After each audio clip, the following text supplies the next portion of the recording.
Let's hear what this sucker got to say. Dominic Brazil, he was badly hurt. Oh. Deontay Wilder retains his world heavyweight title. So we see here is a situation where two fighters are split He up. don't know what he looking at. The engagement part is you're expecting a jab to come. So it's like something just to switch you back on. But what Wilder does, he gets straight to the jab and follows up with a meaty right hand. So it's like the element of surprise for Brazil, but it's just too late. And that's why I feel like in boxing they say you have to protect yourself at all times, because a second too late is a second counted out, and then Wilder defends his WBC title once again.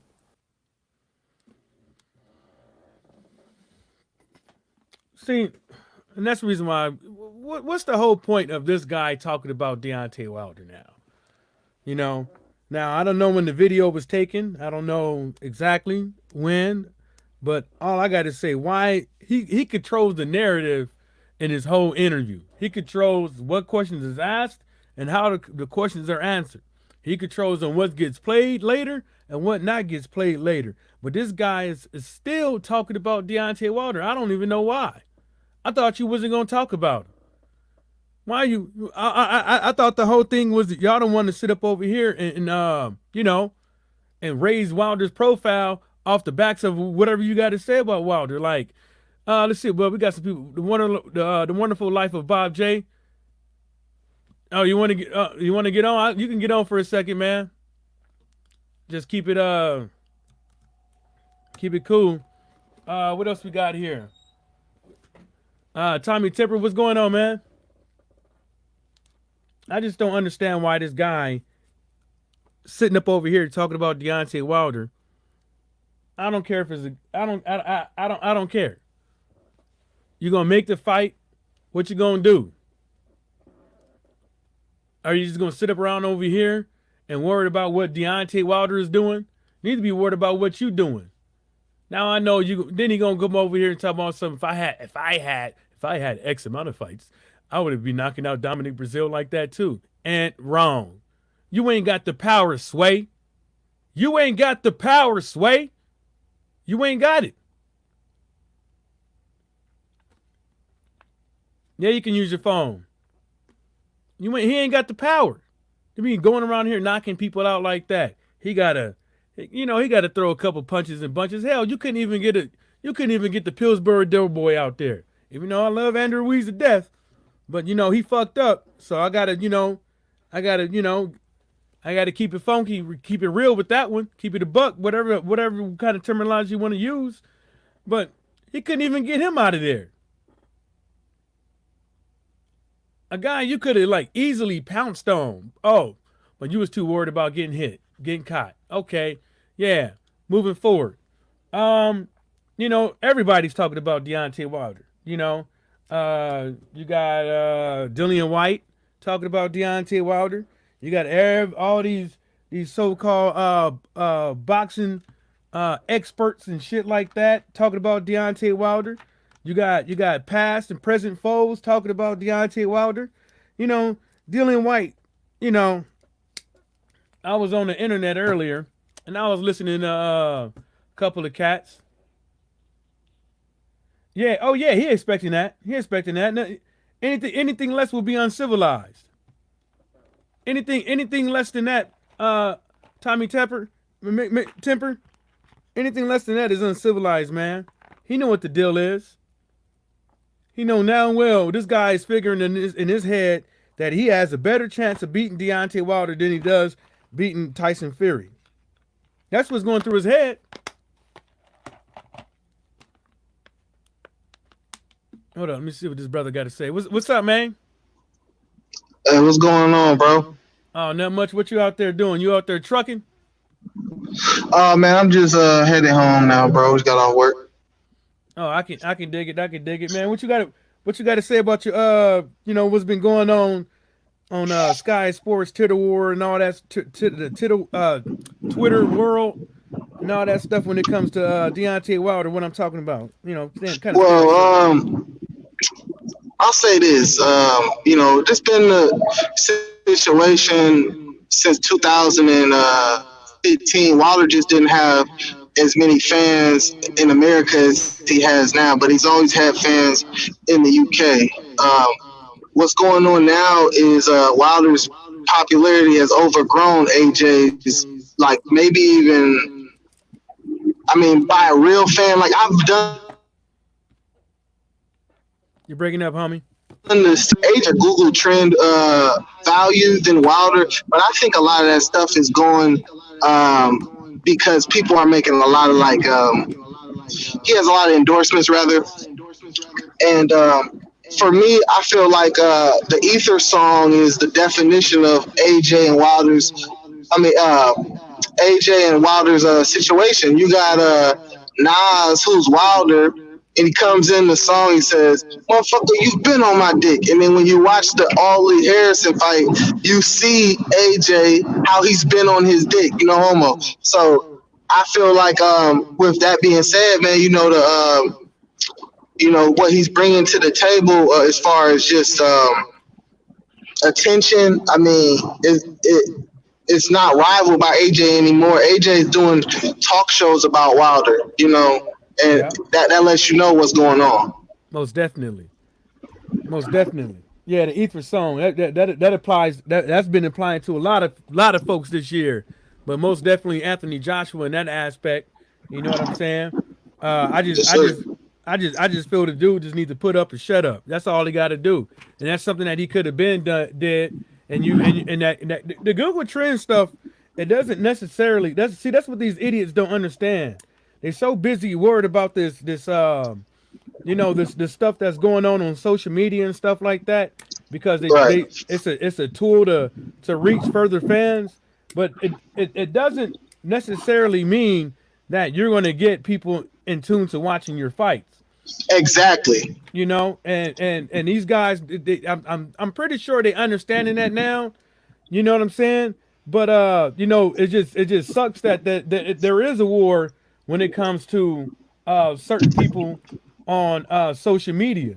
Everything with Al Heyman got to be bad. You know what I'm saying? Damn near. Not everything, but everything with Al Heyman damn near got to be bad. Everything with Wilder damn near got to be bad. And then when you gotta be lying. Yeah, exactly. Then when it comes to Edward Hearn, it's something else. Oh, look, this greenhorn coming to America, blah, blah, blah, his own big money. Bob Arum, look at the narrative with him. If people ain't really, doing all these other promoters, Salido and all these other promoters, TGB promotions, all these other promotions and promoters and stuff like that, advisors, whatever you want to call them. They ain't doing them like the way they do Wilder. No, Wilder. I believe Wilder gets probably the most disrespect. I mean, it's like. I mean, I never seen something this sad. Like the reporters that interview other fighters, like after, like maybe probably about, still to this day they do it, but it seemed like the people that are interviewing people about Wilder versus Fury, it's like they're trying to talk fighters in and say, yeah, I think Wilder lost. And it's like, why don't y'all just ask who won, your opinion on why they won, instead of saying, who do you think won? When they say Wilder, or you think Wilder's going to win, he got outboxed. It's like, why are y'all making these talking points? It's proof that the system is against Wilder. I mean, if Wilder gets all those belts, man, you're looking at a heavyweight division that we don't have a new champion in about 4 years until Wilder retires. Mm-hmm. And they don't want that. Well, I don't think he's gonna be. I don't think he's gonna be gone in 4 years. That whole retirement talk stuff. That it's as I always put it like this: people can say they're gonna retire and stuff like that, but it's always one last more. There's something else happens. I don't believe until he does it, and then even with that, hell, he might still come back. You know what I'm saying? For that one last hurrah. But Lennox Lewis, he said it best, but I was already hip to the game. But Lennox Lewis, he said it best. He basically said, I don't know why these folks out here, Jersey Engineer, what's happening? I don't know why these people out here making it seem like it's a me versus AJ thing. Oh, Tyrone. But it's not. What it is just that I'm giving my opinion based off of what somebody else asked me. And so now all you guys are out there sitting up over there beating up on Lennox Lewis when Lennox Lewis was just giving this opinion. But the people out there in social media and these guys that's pushing narratives is pushing that as Lennox Lewis versus AJ, because anybody talking about bad about AJ, they got to go. They got to go. Like, look how many interviews that Anthony Joshua would do that he can't control the questions. You know what I'm saying? If he can't control the questions and he can't control the narrative, most likely you're not getting the interview. And I ain't seen that shit. I ain't seen it in a while. You know, you got what's it? You got E News and Floyd Hype and all that stuff. You know what I'm saying? They up in there. They giving interviews and stuff like that with fighters and stuff like that. But you ain't gonna see no. You ain't gonna see no. I don't even know if I don't even know if what's going on with, some of the cats that rock with the PBC or LDBC getting interviews with Anthony Joshua. I mean, just be real, man. Like Anthony Joshua, man, the dude, he's a lucky brother, man. Because if he was in America, the dude would be working at Staples. Damn. Yes. Like he would be like just be real. Like just think about a life being a 6-foot black guy, ripped like how he is, and can't dunk. You imagine going to the park and then everybody picking you, and then they realize, like, this dude's a scrub.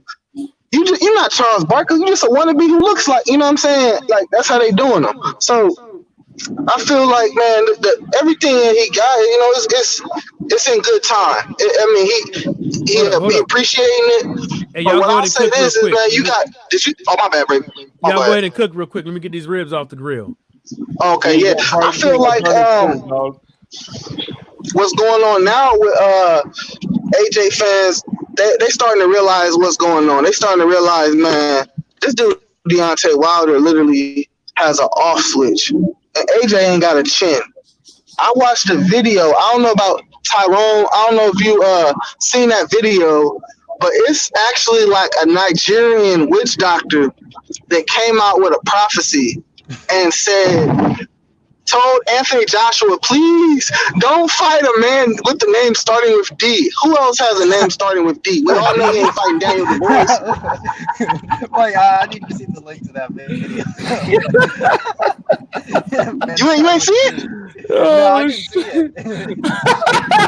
Yeah, check that shit out. You gotta type in Anthony Joshua and then put in defeat, and then you put in the searches for this week, and you'll see it.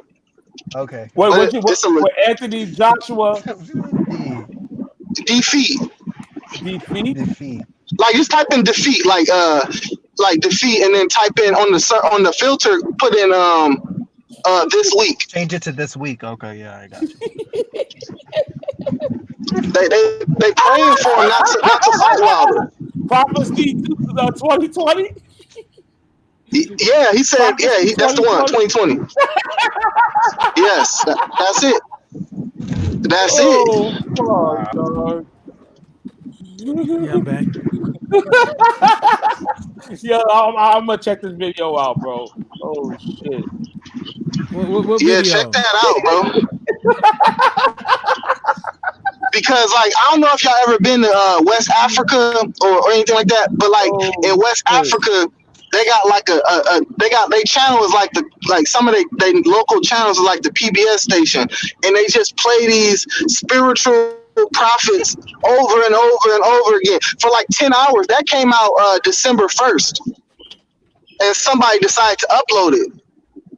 So it's no telling how much begging and pleading Nigeria has been doing for Anthony Joshua. It's no telling. Yeah, bro, that dude gets knocked out, man. He gets knocked out bad, bro. So I was like,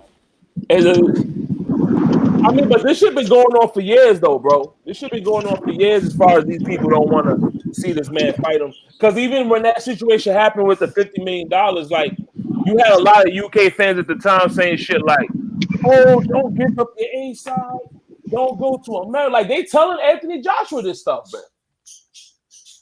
Don't go over there, blah, blah, blah, blah, blah. Like, they telling them this shit. Yeah, they So, did. I remember that. So it's like it's not really a surprise. You know, I mean, listen, man. As far as I'm concerned, man, Wilder's number one until proven otherwise, bro. He can have as much belts as he wants. He can have the IBO, the W, like he can have whatever he wants, bro. Wilder's number one for me. Damn right. He can say what they can do whatever they want, man. Yeah, that video, I was looking at it too, but I was like, I swear I saw that dude sitting in a setting like that with that t-shirt on before somewhere. And I noticed that like Sky Sports and these cats, they be making videos, but then they'll put them out like a month or months later.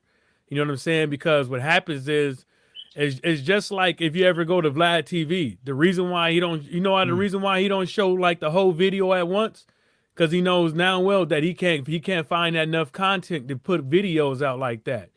And so what they do is they break them, they break them up, and then when they done showing piece by piece by piece by piece, then they'll show the whole damn thing. By the time then, the motherfucker got like 10, 15 fucking videos off of the same damn thing, Off of one and, thing. and getting like 60K fucking views on each one.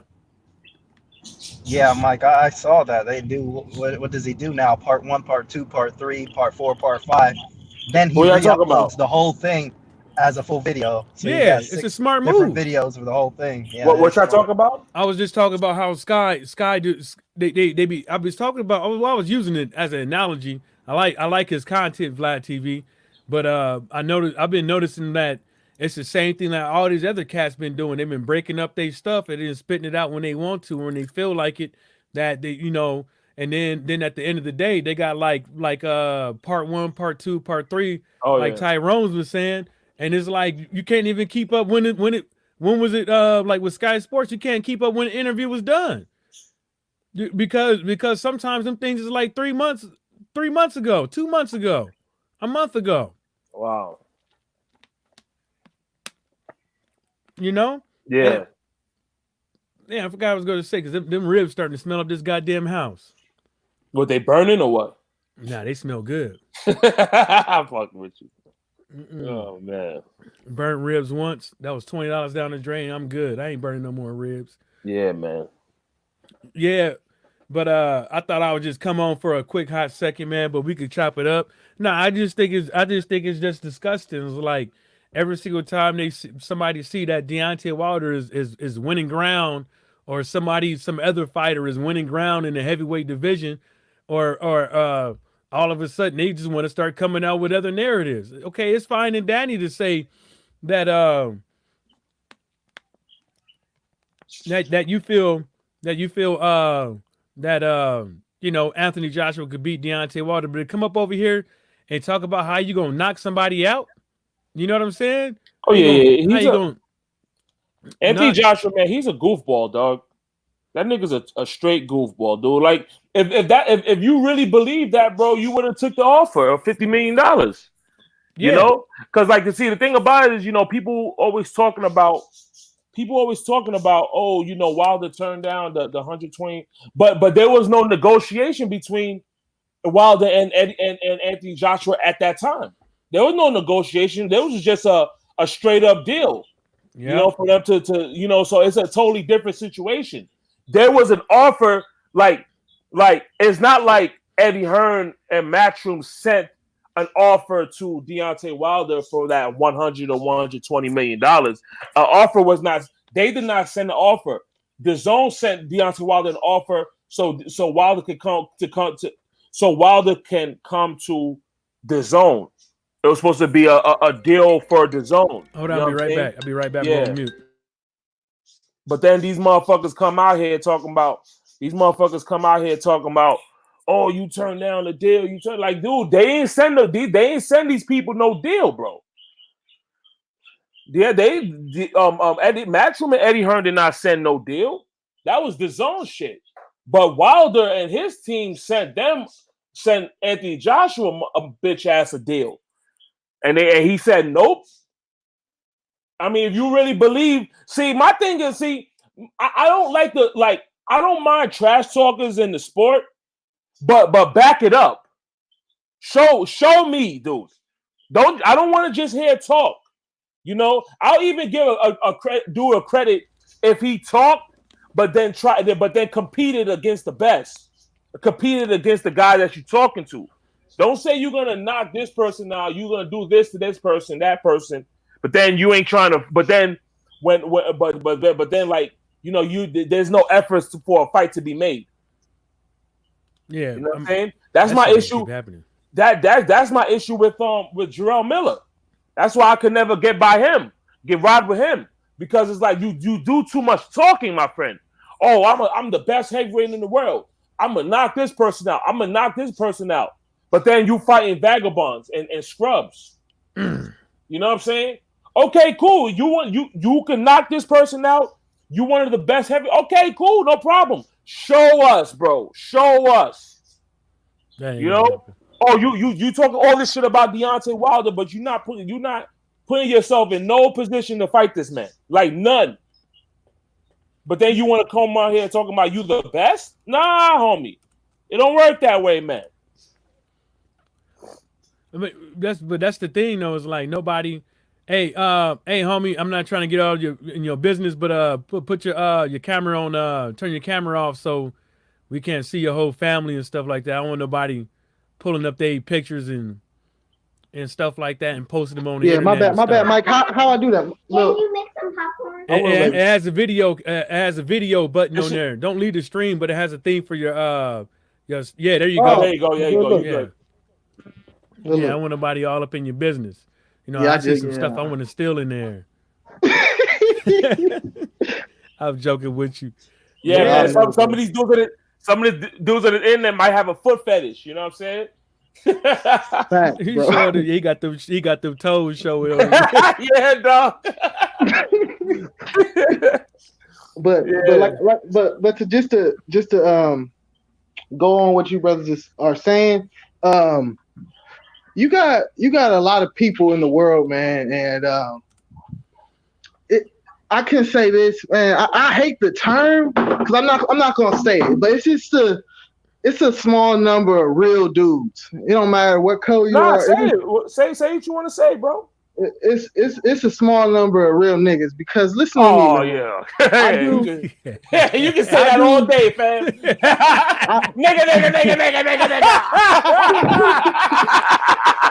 But like, hear me out though. Like we do a lot of like some people, you know, they like how you were saying, they talk trash and they stand on it, and we can respect somebody that talks shit and then back it up. We can respect that because it's like, yeah. But in the situation of like what's going on in boxing now, I feel like, man, it's a lot of weird dudes. It's a lot of weird dudes in the world. Like I gotta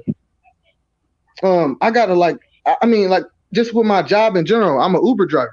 So with my job in general, bro, I talk to people every day about boxing because like when I see dudes, I think it's funny that they don't watch boxing. They grown men, but then I hit them up like, hey, you watch that World Star Twerk compilation? Oh yeah, I've seen that. It's like, where are we living? We living in the Twilight Zone? Like, I don't understand. Like, that's just weird to me. You know, you got, you know, everybody not gonna be you know, a super gangster. You know what I'm saying? Everybody not. But I just think it's weird that you get these guys that will just, I don't watch boxing, but I watch Love and Hip Hop. And then the guys that do watch boxing, I'll ask me, what you think about Deontay Wilder? First thing they say is, I don't like him. I'm like, why don't you like him? Oh, Bob, I want to make the popcorn. I will in a minute, baby. So, but my fault. But so, Get your ass in that kitchen. hey, she killing me. Hey, but so you got these people. I had this dude in my car about 2 weeks ago. I'm asking him, like, what you think about Deontay Wilder? He's like, I mean, he can punch, but I mean, he's not the boxer. I'm like, bro, he's created the greatest version of the rope-a-dope, literally. And you're not giving him credit? That's crazy. He's like, what? How's he creating a rope-a-dope? I said, bro, all Deontay Wilder does is wait for you to get tired. After you get tired and you slow down, he hits you with that right hand. That's the greatest form of the rope-a-dope. Nobody's saying it though. Yeah, you can say that. It is that is a no, but see, you know, but you know what's the crazy thing about Deontay Wilder's power though? You don't even have to be tired. You don't have to be tired and you knock your ass out. Look at Dominic Brazil. That's a perfect example. Who was that? This is a hair. Look, I'm joking with you when I say who was that. yeah, I'm about to make her some popcorn. I'm about to go on mute though. All right, No doubt, bro. yeah.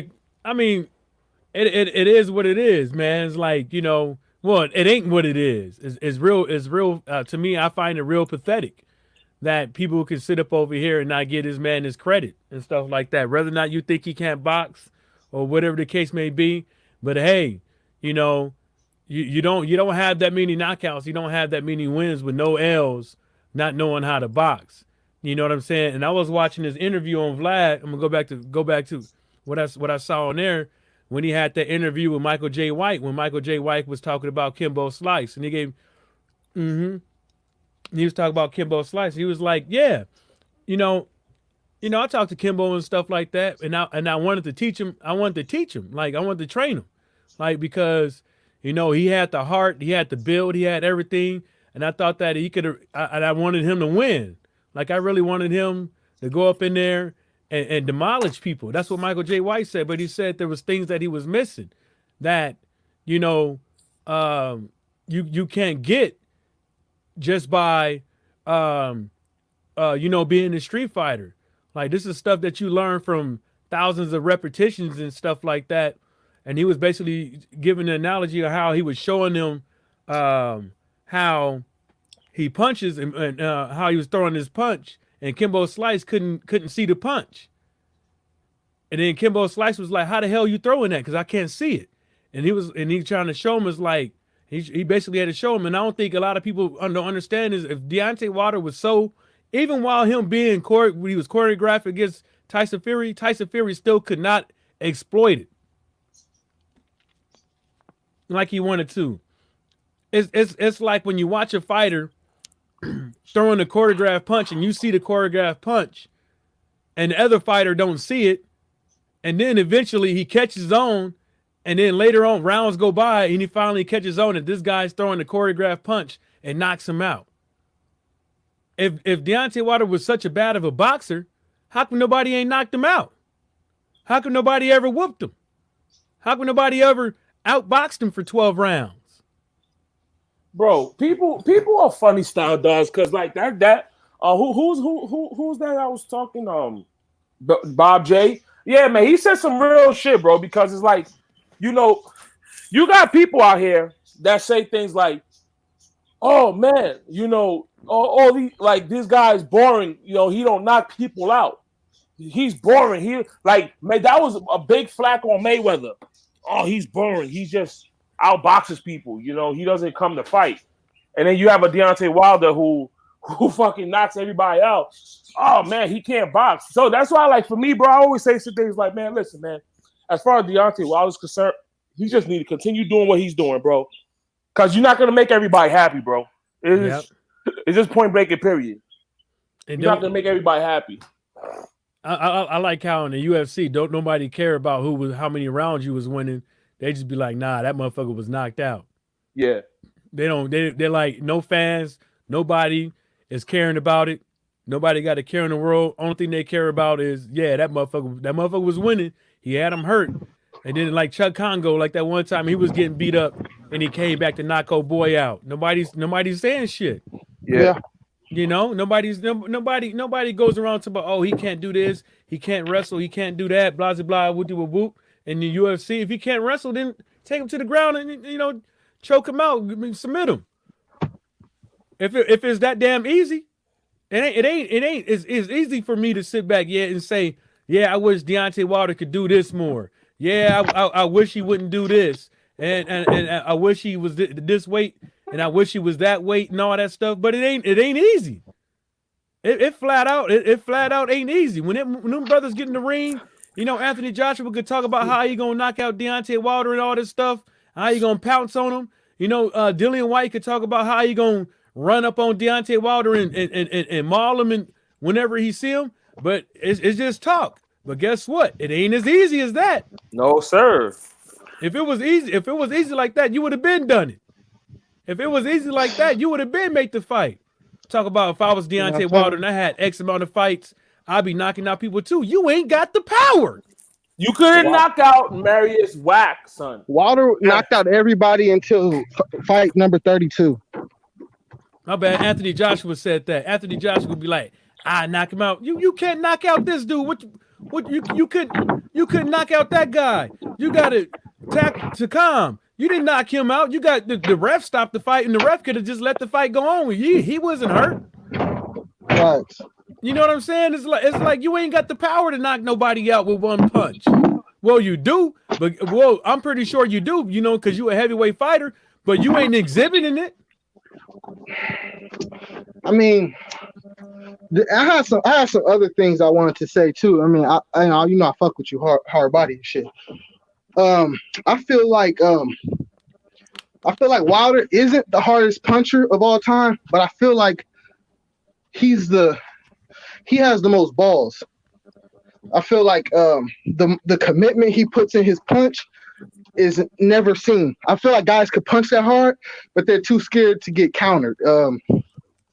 In the past. That's a great point. That's a great point. Yep. Let me read this comment. Jersey Engineer said that's the one thing AJ don't do much of, i.e. trash talk. All a bit odd, Mr. Joshua. Yep. Jersey Engineer said Fury is the only boxer to expose some faults in Deontay Wilder. Where they're a big deal, I think not. Fury must be at the top of his skill set this time. Yeah, he gonna have to be. Get the smoke. What's happening, man? I think that he did expose some stuff with Deontay Wilder, but I think most of it was at Deontay Wilder's fault. But in the rematch, man, there's gonna be things that both fighters gonna have to do differently. You know what I'm saying? There's gonna be whoever's well prepared for this fight, condition wise, and opponent wise for this fight. They gonna come out on top. I think that's what gonna be the thing is. But I still think that Deontay Wilder is gonna knock Tyson Fury smooth the fuck out. I think so too. You know, I don't think there's anything you could do. You know, Tyson Fury ain't got the best of chins. Hey, Joshua. Stormy's backstage, bro. Oh, my bad. I didn't see him. My bad, Stormy. I didn't see you in the cut. How you brothers doing? What's good, right. Stormy? Doing great, brother. Hey, you don't see my avatar because I'm using my new phone. I haven't put my avatar picture in my phone yet. I haven't uploaded it. Oh, okay, man, why you sound like you eat my ribs? No, you better stay away from them damn tacos, though. I ain't going back there, bruh. I ain't going back there. That was vicious. They did me. I should have sued. Yeah. What's good with you brothers? How y'all doing? Happy New Year, brothers. Yeah, Happy New Year, man. Yeah, everything good, man. Mm-hmm. You know what I'm saying? I can't complain. I'm just like out here chilling with fam and stuff. Yes, sir. Yeah, I got an upgraded phone over the holidays, man. So I can do this on the fly now. Oh, what you get? Huh? What you get? You got a Samsung? No, I got this what is it? LG. It's an LG. Oh, okay. Yeah. I got the same one. Yeah, I'm sticking with Samsung for now on, man. Yeah, I'm a Apple guy. I got an LG though, but I'm going back.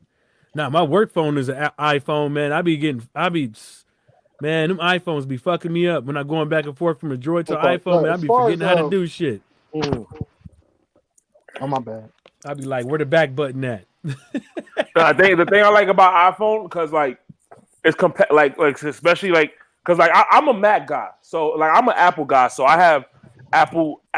You know, I got the Apple phone, Mac computer, Apple TV. Like I'm a Mac dude. You know what I'm saying? But the thing I like about it is that it's all compatible with each other. So like I could be on my computer, I can send text messages and shit. You know what I'm saying? Like it's all compatible. So that's what I like about it. Yeah, I know what you're talking about. Yeah, I got an iMac too. I got an iMac. Yeah.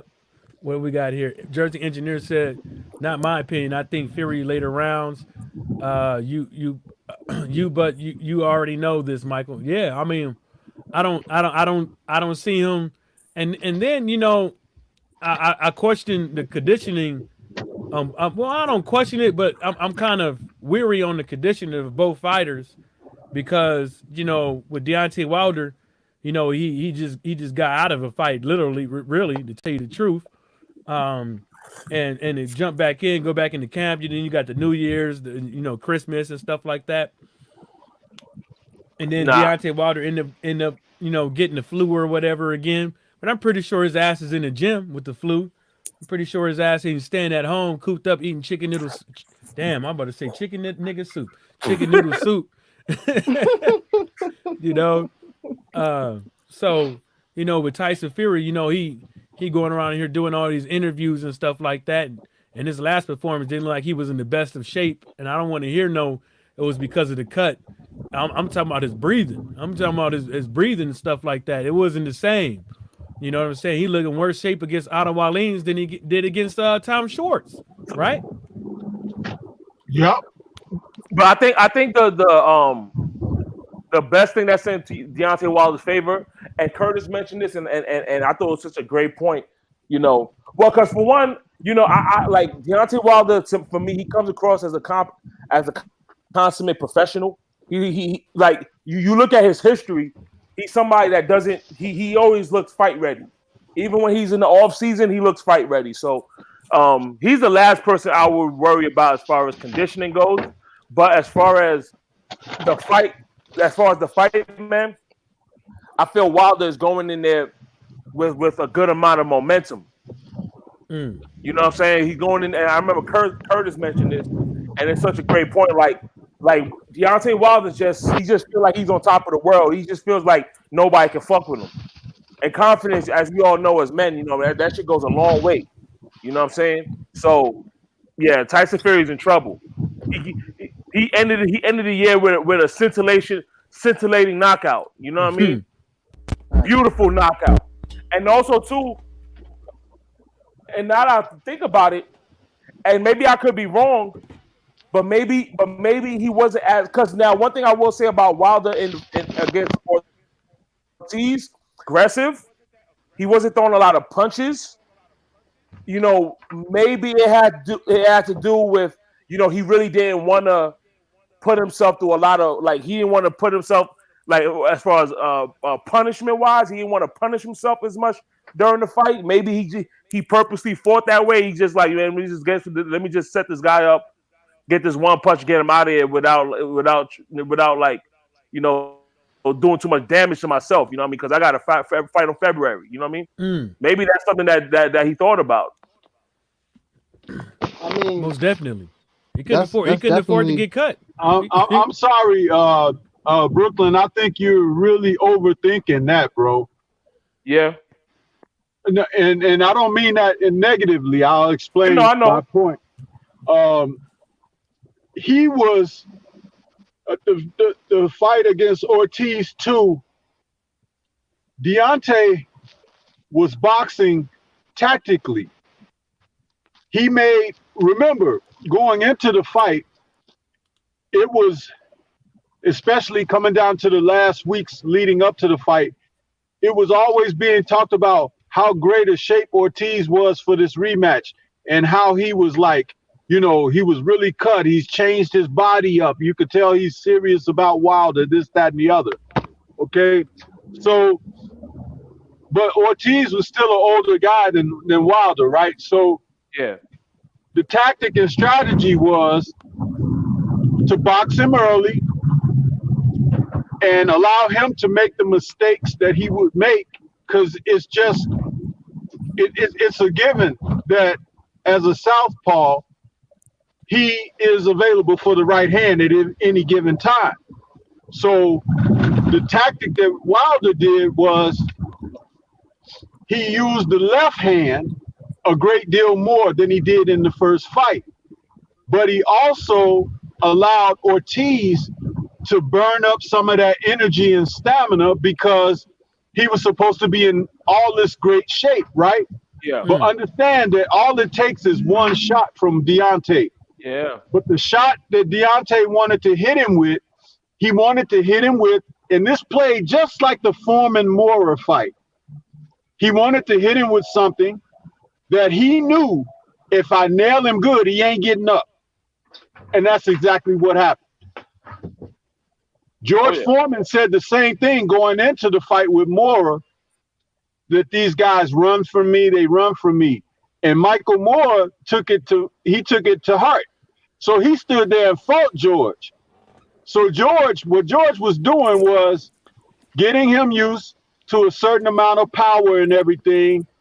And in the later rounds, when Moore got comfortable and thought he was really doing something, George started throwing these wide left hooks that began to make Moore dip forward.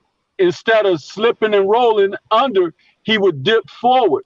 So George was able to come right down the pipe behind a blinding jab, just like Wilder did to Ortiz, and he knocked him out. And in the post-fight, George said, I knew if I knocked him down earlier, he would get up and run away from me. So I had to get him adjusted to my power and everything and make him think that he was okay. So George was basically saying he was holding back on his power through the fight. And a lot of people was like, oh, George, that's bullshit. That's bullshit, because, of how dramatic the knockout was. But how are you going to tell a former heavyweight champion who knocked out everybody down there that he faced that he's bullshitting you when he knows that he has lost some other fights by guys getting up and running away from him when he hit them with that good shot, even if it didn't take him out? He's like, man, I got to stay away from this dude. He could fucking knock my head off. You understand? So same thing, same scenario. This is why they say you live long enough, you see history repeat itself. Yeah. You go back and look at the knockout that George Foreman had against Moore, and you look at the knockout that Wilder had against Ortiz. It's the same scenario. Yeah. Except for the guy that got knocked out in this fight was the older guy. Yep. That makes a lot of sense when with the George theme, because you see it even to this day when sometimes when motherfuckers they get hit or they get peppered pretty good, they change their whole damn fight game plan up because they don't want that smoke. Exactly. And see, don't forget this part. Ortiz knew Wilder's power because he got hit with it in the first fight. So he was fighting a different kind of way than he fought the first time. But everything he was throwing at Wilder, he was trying to really get Wilder up out of there. But don't forget, Wilder also has a good chin. But for all of these people that think he can't box, the man has great boxing ability. And you cannot, and don't forget, Ortiz landed some good shots on Wilder. And if you're in there and you're fighting at a high level, you're going to get hit with some shots. So you better be able to take them. You understand? And that's a personal note to AJ. You got to be able to take them. You can't just get, because you're bigger than somebody, you got bigger muscles or something, thinking that, oh, I got this. No, you got to be able to take it on the beard too, bro. Because in the heavyweight division, almost any heavyweight in there can get you out of there with a punch. Yeah. I remember I found it absurd when Joshua fought Andy, his last fight against Andy Ruiz, and the couple instances where there was some infighting or whatever, Eddie Hearn would scream out from his seat like, don't engage. Like, you can see it, like, don't engage. It's just I'm thinking to myself, damn, you a heavyweight champion. You a heavyweight. You telling a man like not to engage, like that's weird, man. That's simply saying that the fight was fixed. It's probably not that don't engage thing. I think that was sometimes a way of telling the fighter, hey man, look out, this dude trying to knock you out, man. That happens all the time. I was listening to ES News, and they had Tank's trainer on there talking in the locker room backstage with Tank and his family and all them. And he was basically sitting back there saying this like, hey, nah, we didn't want him to get him out of there quick. because of the dude got strength and stuff like that. We wanted to just break him down slowly but surely, stuff like that. But then I understand where people are coming from with some of that stuff because of you know you can't sit up over there and give away your tools and stuff like that you're going to use in the ring. You know what I'm saying? And then get in the ring and then like do the same thing and then hope that the opponent doesn't follow suit with what you were saying. So, but when you say things after the fact, it does kind of like, did you really mean to do that? Like, how do we really know that? You know what I'm saying? It's like, did you really mean to, not fight this guy this way? Did you really mean not to, what did you say? Just keep peppering him with shots and break him down, get him out of there in the later rounds. It's like, I don't know, but you could give people the benefit of the doubt, but I'm not going to sit up over here and say that George was lying or that his trainer was lying and stuff like that. But it makes sense, though. It makes sense. Well, in the Tank situation, check this out. If they were looking to break him down, which I think that was a lie, and I'll show you why. Where was the body work from Tank? Yeah. Where was the body work? In order to break someone down, you have to go to the basement, as Scarface would say, and, start chipping at that foundation. You got to bang the body. That's not what Tank was doing. Yeah. I mean, but he made a couple little body shots, but it wasn't nothing like consistent. It wasn't enough to break the man down. The man was still lively enough in the 12th round, but he had a bum leg. If he was going to the body properly, with the way he punches and the power that he has, the man with that bum leg and everything would have given out way before 12. But I think Tank was a bit fearful in that fight. You can watch the fight in his fights before. He usually has a decent delivery system. He was trying to get Gamboa out with one punch because he was afraid Gamboa was going to counter him, I believe. Gamboa landed some shots too. Look at Tank's face. Exactly. He felt but he landed like Gamboa landed like a 3-punch combination to his grill. But one thing I remember was like this dude was like looking out in the crowd, like I don't know who he was talking to from the positioning. It didn't seem like, I'm thinking maybe he was talking to Floyd, because if you watch the fight, Floyd was like was literally like hovering the ring most of the fight. So maybe there was an instance where Floyd told him something. I don't know, but yeah, man, I don't know, bro. Like, but as far as Tank goes, though, I got your check. yeah. But I mean, as far as Tank goes, though, man, like I said, I can't. I'm not gonna go too hard on him, because like he did win, and he did win almost every round. I mean, he lost a couple rounds, I felt, but he won. Whatever. But I just want to see him in there with some guys that's gonna give him something back. You know what I'm saying? That's all I want. Yeah, hey, Brooke, I got to come back on you again on that one. See, I have a different mindset.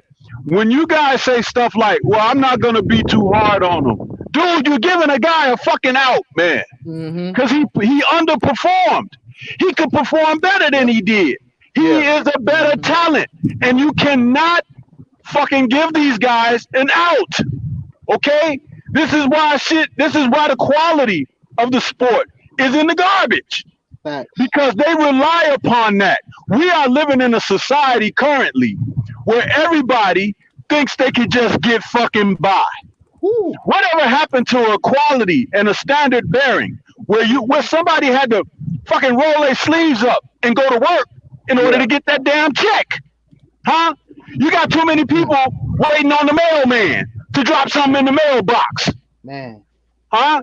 And I'm sorry, I'm from a different era. No, you don't gotta say no. Listen, let me finish. Where I understand that the difference, and if you give consolation trophies to people, they have no incentive to shoot for something. Okay? When you lose and you see somebody else celebrating, you want that. And you want to work for that. I wanted that to be me the next time. But if you got a fucking consolation trophy or a participation acknowledgement, then what is there for you to have any incentive to do and be your best? Yeah. You see? No, you're right. You're right. No, I'm not. But I'm trying to point it out because sometimes I understand what you're saying, but you can't give it up like that. You can't. Yeah. You should say, I demand quality and I want to see the best. So give me the best. Huh? When you go to the restaurant and you want that steak and they decided to bring you out a piece of ham, you're going to be like, what the fuck? Huh? You want the best. Yeah. Yeah. So when you see championship fights at the championship level, this is why I graded him out as a B minus. He didn't give a C performance, but had that been a younger colleague at the same age as he is and everything, then that's a C effort. But because it was Gamboa with his age and experience and everything, it's a B minus. But you have to set some type of barrier or barometer to be able to measure toward being toward the best. I'm just not going to concede. No, I'm not going to be hard. I'm going to be fucking hard on him. Especially, and I tell you something, if I was his coach and trainer, I'd be very hard on him. You guys might think, oh, damn, Stormy tripping. He hard on him now. No, I'd be even more harder than this. Yeah. Because you're talking about money. What's at stake? You see what I'm saying? That's what it's about. Can I say this? Even the passion that I'm speaking about it with fucking Floyd, who is his promoter and everything, ain't showing that kind of passion for him. Mm-hmm. Nah, nobody is. They coddling him. I'm done with my rant. I'm done with my rant. Nah, you cool. Go ahead, man. I know you want to say something. Stormy, Go ahead. I wanted to just, give you a salute, man. I was raised by my grandfather, man. And yeah, bro, that's exactly what, you know what I'm saying? You expect the best. It's not that you don't have excuses. It's like I was gonna get to the same point you was. If you want to get to how the world is now, let's say let's use Deontay Wilder as an example. And then let's use situations we've seen. A brother that has crazy talent. Like we all know dudes that probably could have been in the NFL, NBA, anything. Dude that has crazy talent. He get a kid. He give up on his dream. He find excuses on why he can't do this or he can't do that. He looking at everybody surpassing him and he's saying, man, I got 8 kids now, man. Shit, I'll be in the league if I ain't had these kids. And it's like, damn. And he'll go to the gym and people will treat him like he a goddamn god. But he good with it because we accept, like trash, scraps. Like we still eating chitlins. I'm not. No, I'm not either. But I'm just saying. No, he's just making an analogy. No. I'm just making sure. I know. Well, all my brothers ain't eating chitlins, but man, Stormy B, man, salute, brother. Like that's that talk that we need, and that's what bring the LDBC. That's the best thing about the LDBC. Anybody that ever would disrespect the LDBC is disgusting people, man. They're not real men. They don't go out and work. They don't do shit. These like it be making me sick. I'm sorry to say that, but like it's like damn, like you hear Stormy B say that shit, and you would never, ever hear that coming out of any other channel. That's just free game. Yeah.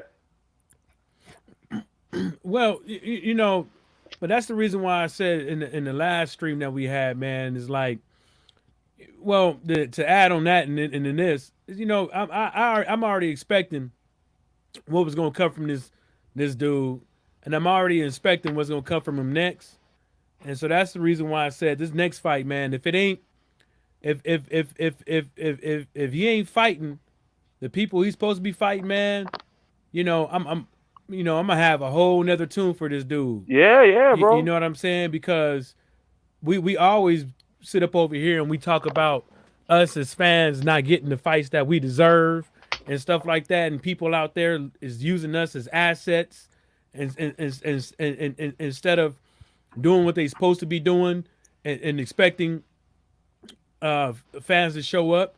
They just expecting fans to show up. Look at Javante Davis. You know what he said? You know what he said when they said, "Did you notice all the stars did you notice all the stars out there?" He's like, "Nah, I didn't notice all the stars, but I noticed all that jury that was out there." I'm like, "Yo, like what exactly do you be looking at in life? A man's face or the jewelry they be wearing? A woman's face or what the fuck she be wearing?" Sound like hoes. The first thing I look at with a female is I look at her nails and her nails, her teeth, and her feet. And then I look at the hairdo. Because if them nails and them feet and them teeth is messed up, I ain't fucking with them. You know what I'm saying? The hair, I could go get you. I could go get that. But if you can't do them three things, I can't help you clean your pussy. You know what I'm saying? I ain't gonna do it. Yeah. You know, and it's happening over and over again. You know, people over here talk about Wilder. People over here talking about Tank. People over here talking about Devin Haney and all these other cats and stuff like that around here in boxing. Look at Pacquiao. Look at who Lomachenko about to fight next. Because he think he could beat the dude. Not because the guy is a credible opponent, because he think he could beat him, and that's what a lot of these fighters come out here and do. They, you know, Lennox Lewis, he says some of the lines like, "I never fought nobody I thought I couldn't beat," and folks took it out of context like he ain't fighting nobody that he knows he can't beat. No, he had the confidence. Yeah, and these cats they ain't got that. They portray the confidence, but they ain't got it. Exactly. There's always some excuse on why you didn't fight the guy, either because of money, or either because of network, either because of he ain't got a belt, he need to fight somebody, all kind of bullshit. You ain't hearing these cats coming out here fighting folks because it's the right thing to do. Besides Deontay Wilder, but you ain't hearing that because it's the right thing to do. You know, when Lennox says something like that, you know what I get from that? First of all, he's confident in his ability and what he brings. Secondly, it's a sense of taking in of where you want to be. You have to be able to, as Deontay says presently, speak it, believe it, and receive it. Okay? It's just another way of saying that. Because when he says, "I never fought anybody I didn't think I could beat," that's the mark and landmark of someone who has a strong constitution. You see? Damn but right. Today, when you talk about the era of today, that is a whole different translation. Because, like I just said a moment ago during my little rant, we're living in a time where they give you awards for being fucking mediocre, bro. That's ridiculous. You work in a classroom, you doing your work, you working hard, you studying everything, but the guy who don't come to school regular, the guy who always asking, "Hey man, can I see your work? Hey man, you got an extra pencil? Hey man, you got that book? You got that page?" You know, all of that stuff. That guy gets passed through the grade like you did. No, you don't like that because you put in work and they just passed him along. Do you see what I'm saying? Yeah. The effect that can have on somebody, that's why you don't do those things. If the motherfucker earned a D or F, he should get the D or the F. He shouldn't get a C. Mm-hmm. Yeah. You ain't lying. Yeah, You ain't lying. That's that game right there. Yeah, I feel you.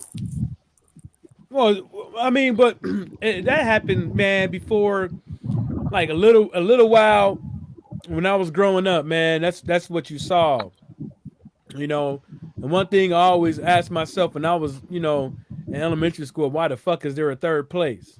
I didn't say it like that, but I was, wondering why the hell is there a third place? Like, you didn't win, you know what I'm saying? But there's always been, consolation prize because, some of these people, they think that they kids should get something for participating. That's how some people felt, and appease some of these people out here. But I never thought that there should be a consolation prize just for showing up and performing.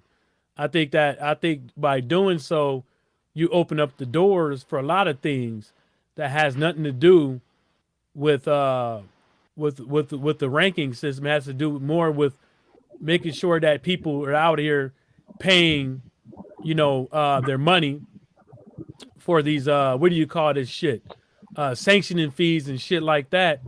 Damn, I didn't know all these people. Hey, underrated, what's happening, man? I looked away 1 second. Boxing conversation with Reggie Owens. You want to get on, man? The link is if anybody want to get on, the link is in there. Hey, Mike, there's another thing to look at. Yeah, here in the States, during the mid to late 90s, somebody had the rocket scientist idea to give the kids school uniforms because they feel like, some kids would come into school dressed, in a manner of which certain other kids couldn't afford the luxury to have certain designer this or designer that or whatever. And kids were getting beaten up and their stuff was being stolen from them. If they had a pair of Jordans or something, somebody's being robbed, or a jacket that had your favorite team, a starter jacket, people were getting robbed or even killed over this. So someone came up with the brilliant idea of, well, we just won't allow those kids to be able to wear those kind of things to school. They have to wear a school uniform so that everybody's wearing the same thing. But I'm gonna tell you something. I told you this was in the late 90s across America in different schools. This is what they were doing. They had been doing those kind of things for years, generations over, like in Japan and stuff, right? But I'm gonna say this: why weren't those parents who were sending their kids to school with all that expensive stuff and everything, why were they doing that anyway? Because you want your kid to be dressed to impress who? The school teacher? Huh? They're going to school to fucking learn. They ain't going to school to look sharp and to dress sharp. When I was growing up, the day to dress sharp and look sharp was picture day, when you took your class pictures and shit and your individual pictures. But basically after that, it's just regular attire. And why are the parents looking to buy all this designer stuff anyway? You understand? It's the mentality. So it goes back to what I'm saying at the end of the day. Even in talking about guys and girls participating in activities where they get consolations and also rans and all of that, you have to rise above that foolishness. Huh? And that's what people don't understand. And there's still people out there dressing inappropriately as adults. You see women coming to work with the skirts up their ass and their boobs hanging all out and everything, and that's supposed to be okay. Whatever happened to dress code? Huh? The skirt's supposed to be knee length or below the knee. Now it's supposed to be right under your buttocks. Huh? But I'm gonna tell you something. That woman that pushes that baby out of her womb and the man who knocked her up, whether he's her husband or not, that's who, those two people, they came together, and guess what? They want their kid to be a part of the process, also ran, because the kid is coming to school with ruined values from the damn cradle. That's why I take people like me to clean that shit up when you send them to my gym or to my school or whatever. I got to do the damn work and roll my sleeves up and try to teach these you know what I'm saying, something. Yeah. Yeah, they call him. Yeah, it goes back. It goes back. A story. You remember that Mayweather video I was describing you about? How like it just looked so foolish. How what's that Mayweather man? Damn. You got Roger. You got Jeff Mayweather. Yeah, he's doing the pad work with the young lady, but it just looks so ridiculous. Like they was just like wasn't taking it serious. And then one of the questions you asked me was, how was she dressing? And I'm like, yeah, man, she she looked like she's dressed to impress type of shit, you know? And then you mentioned, man, she was in my gym, she would have had to take that shit off. Yeah, she have to come in there with some baggy sweats on and everything, hair pulled back in the braid, huh? Yeah. Don't wear no perfume, huh? Yeah. Don't come in there with your nails done. Yeah. You know, I'm serious. You have to set a barometer, Ben. You just can't you can't bring the streets in here just like they tell you, you know, in the proper place for some of y'all who go to church. I know all y'all don't go to church. Some of y'all need to go to church, but that's a whole nother story. But you don't bring the streets into the house of God, right? Yeah. I mean, there has to be a point of discipline. And if it's not taught early on, it's very difficult to learn it later. Yeah, what's going on, y'all? This the underrated one. Peace to the chat, peace to the panel. And Michael, thanks for as always, my brother, invite me to the panel. And I would say this though: there's no accountability no more. I remember when I was coming up, and anybody can tell, there's always accountability of all levels, and things like that. Some of us we agree on the fucker of everything. Oh, you know, the kids need to make their own decisions instead of us. I ain't talking about the ones in the chat or the ones in the panel, but I'm talking about outward. You know, we become the kids. Oh, you go and do what you gotta do. Nah, it don't supposed to be like that. You know what I mean? But the way how the media is and the way how things are structured and stuff like that, it has to be us. You know what I'm saying? We have to bring the discipline back. We have to bring accountability back and everything. And this boxing thing, man, it's a joke because now we got people that is who fight 22-0, and then we look at these records and everything. Who they fought? They fought like the top 20 or top 50 contenders, and they get a title shot. And you know, and you look at these sanctions and stuff, like really, because boxing, like I said about almost 40 years ago and beyond, everything you gotta fight. You gotta fight to even be a top 10 contender. You got it's blood, sweat, and tears and stuff. And now you got some of these fighters now. You know, it's easy now because if I go 15-0, I could fight for this certain belts. And now you got too many belts out here too.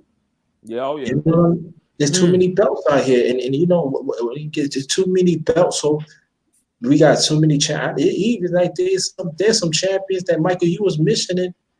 What belt? The silver belt? I never heard of this fool. Where he fight from? Escagando or something?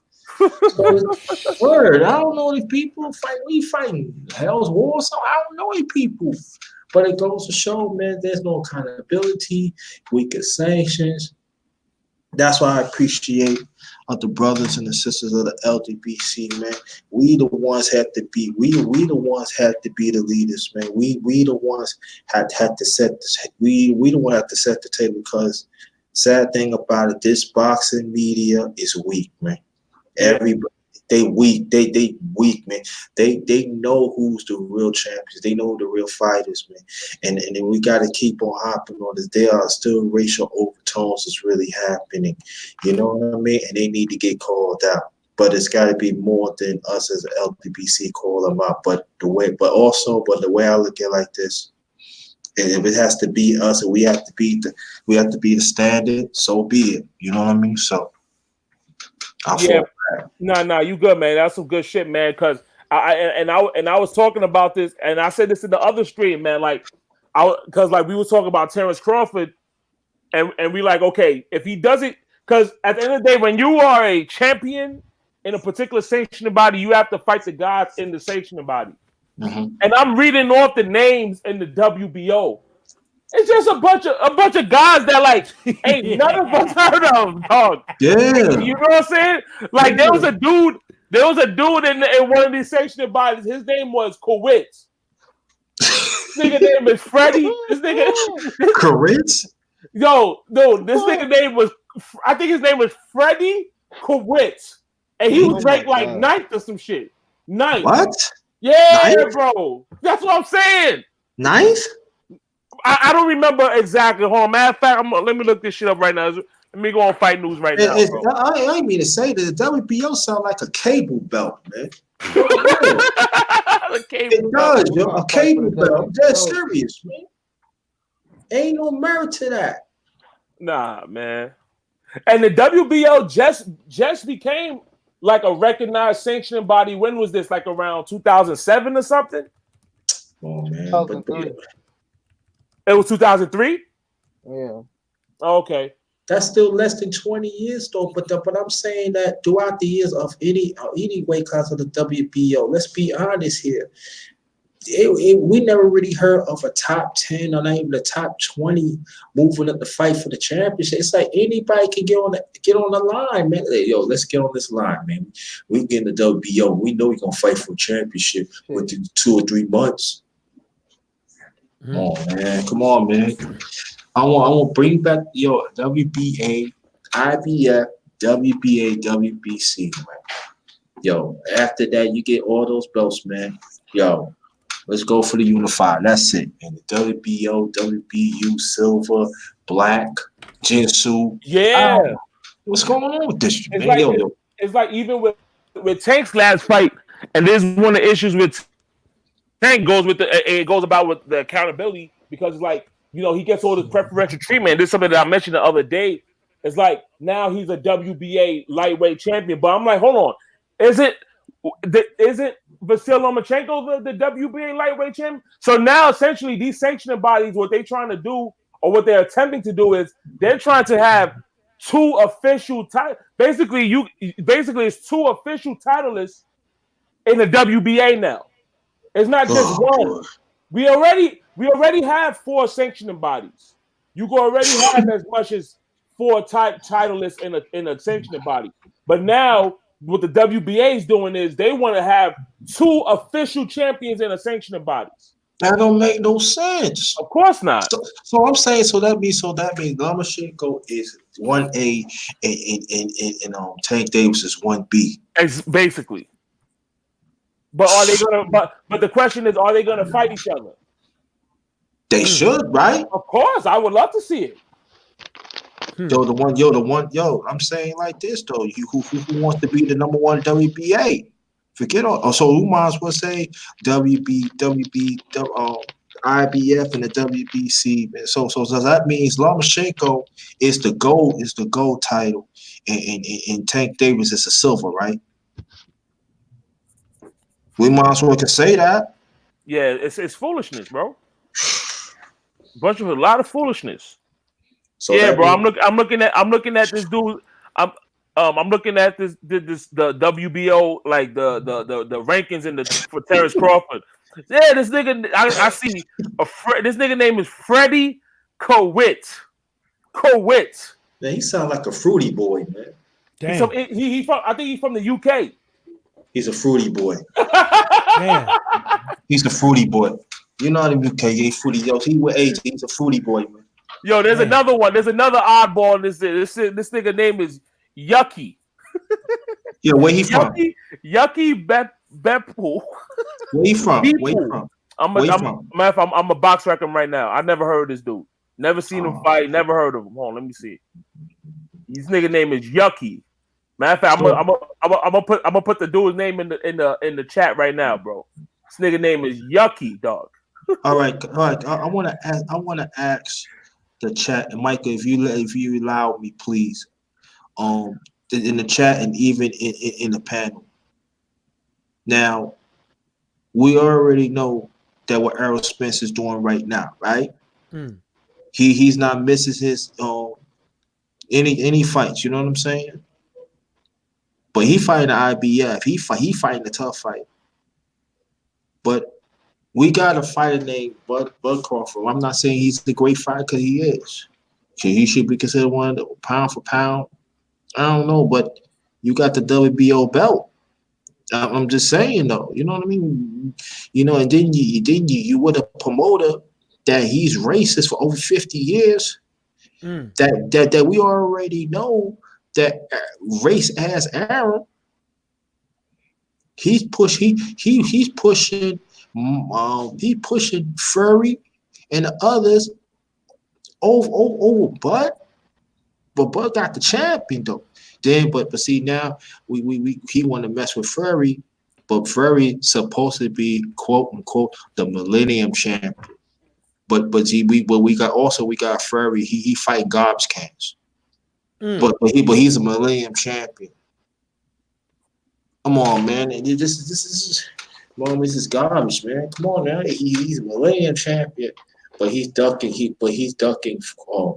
Wilder. But now also I don't want that smoke. Oh yeah, I'm gonna get a nice trainer from Manuel Stewart, late great Manuel Stewart, family tree that's gonna help me. Oh, they ain't gonna help you off one training camp.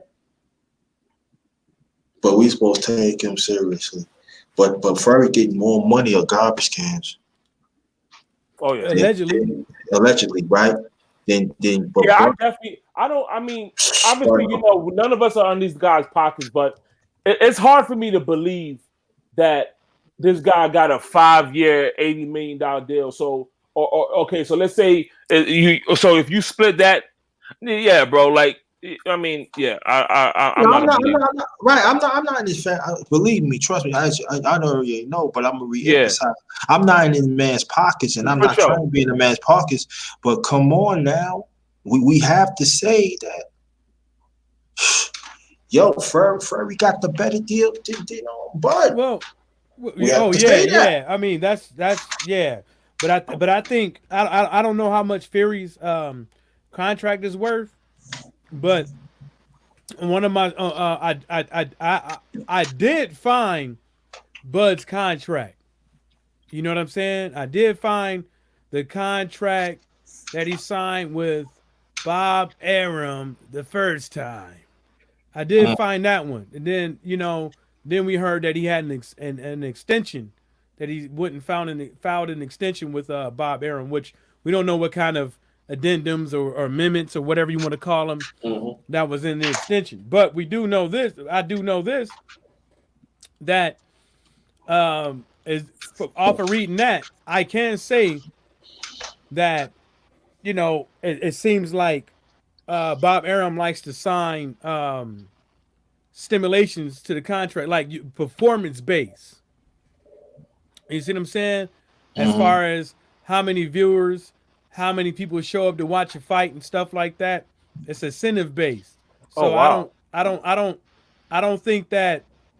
Yeah. Bud's initial contract with Arum was incentive based. Wow.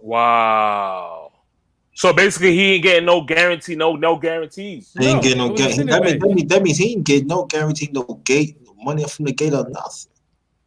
Damn, that means he got guaranteed bums. He got a slave. Yeah, he got. Listen, I got something to say about Bud signing and re-upping with Top Rank. There's also something, and I don't like to talk contracts and stuff like that because there's a lot of things that you wouldn't know, and they have a gag order on certain aspects of the contracts. But there's something that Bob Arum was also a master of when he was doing his contracts, and Don King during their era of their heydays. Sometimes it will cost you a terrible amount to leave these guys. Okay, in other words, you can even be fighting your next.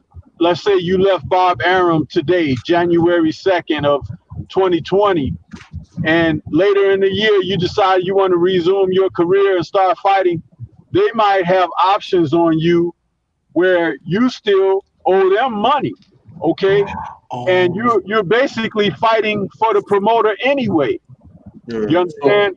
And sometimes those kind of deals can be contingent on years. It doesn't necessarily mean like, oh, if I fight 3 fights this year, I could be done with him. No, they can put it in the contract where it's a period of between 2020 and 2024, you have to give me 3 fights. And you can't do them all in 1 year because there are other incentives or things in the contract that will hold you up from being able to get it all done right away. Yeah. That's why when Andre Ward was out with his contract problems and he sat out for almost 2 years. Remember? Yeah. Right. And you know he had to let that time expire. He took some surgeries, got his body healed and everything, but he was basically on the shelf. And that's what these guys don't understand. When you say why did he re-sign with Top Rank? You see, those are the kind of things that the average Joe wouldn't know about. Right. But those contracts are very tricky, and they can make a guy. Bud might not want to be with Top Rank, but he can't say nothing. He just got to deal with it now. You understand? Bob done got And it could be cheaper. It could be cheaper to stay with the guy than to leave him if you don't have a certain amount of economic independence. See, like when you talk about a guy like De La Hoya leaving him, he had the economic independence. When you talk about a guy like Pacquiao leaving him, he had economic independence. When you talk about Floyd leaving him, he had economic independence. Plus, Floyd had his father and his uncles to help him know what to deal with and everything with those damn contracts. Right. You know what I'm saying? Because they had experience. So Stormy Beaton, so you talking about like back in when Joel Lewis was fighting, because you remember when he fought the Cinderella, man.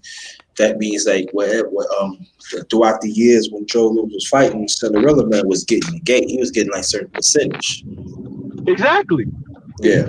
Exactly. No matter how much Joe fought, you know, that guy was getting some of Joe's purse. That's freaking ridiculous, man. Yeah. And for years. For years. I think it was something like when Ali, but that was going on. When Ali turned pro.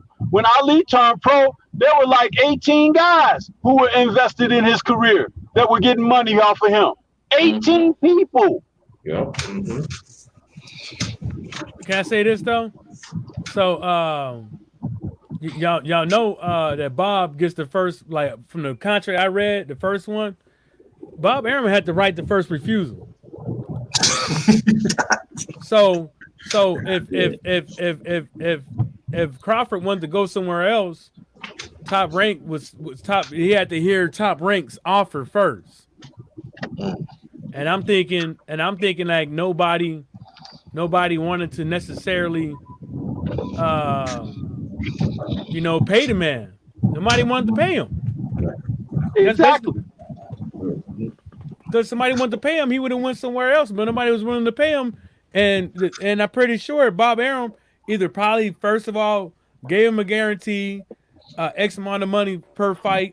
He had to give him something. He had to give up something then, but still at the same time is how much did he give up to be promoting a guy like that? Right.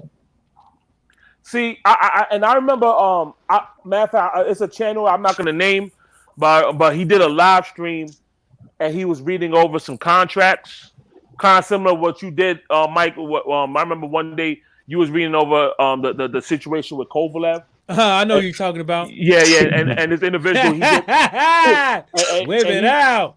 And he was reading over the contract and shit like that. And now as I was listening, see, I was like, when I was listening to this, and like my mind was blown because I didn't know it was like that. Like I knew it was like corrupt and shit, but I didn't know it was like that. Like it was crazy to listen to him read the contract of a Top Rank contract or a Don King contract and shit like that. Now my question is, these type of contracts should not be allowed in the sport, dude. You know, like it's just like how you have a Muhammad Ali Act. There need to come a point in time where there needs to be like another act that prevents contracts like this from going on. Mm-hmm. Yeah, well, are these type of contracts going on in all sports to where you have the first right of approval? Essentially,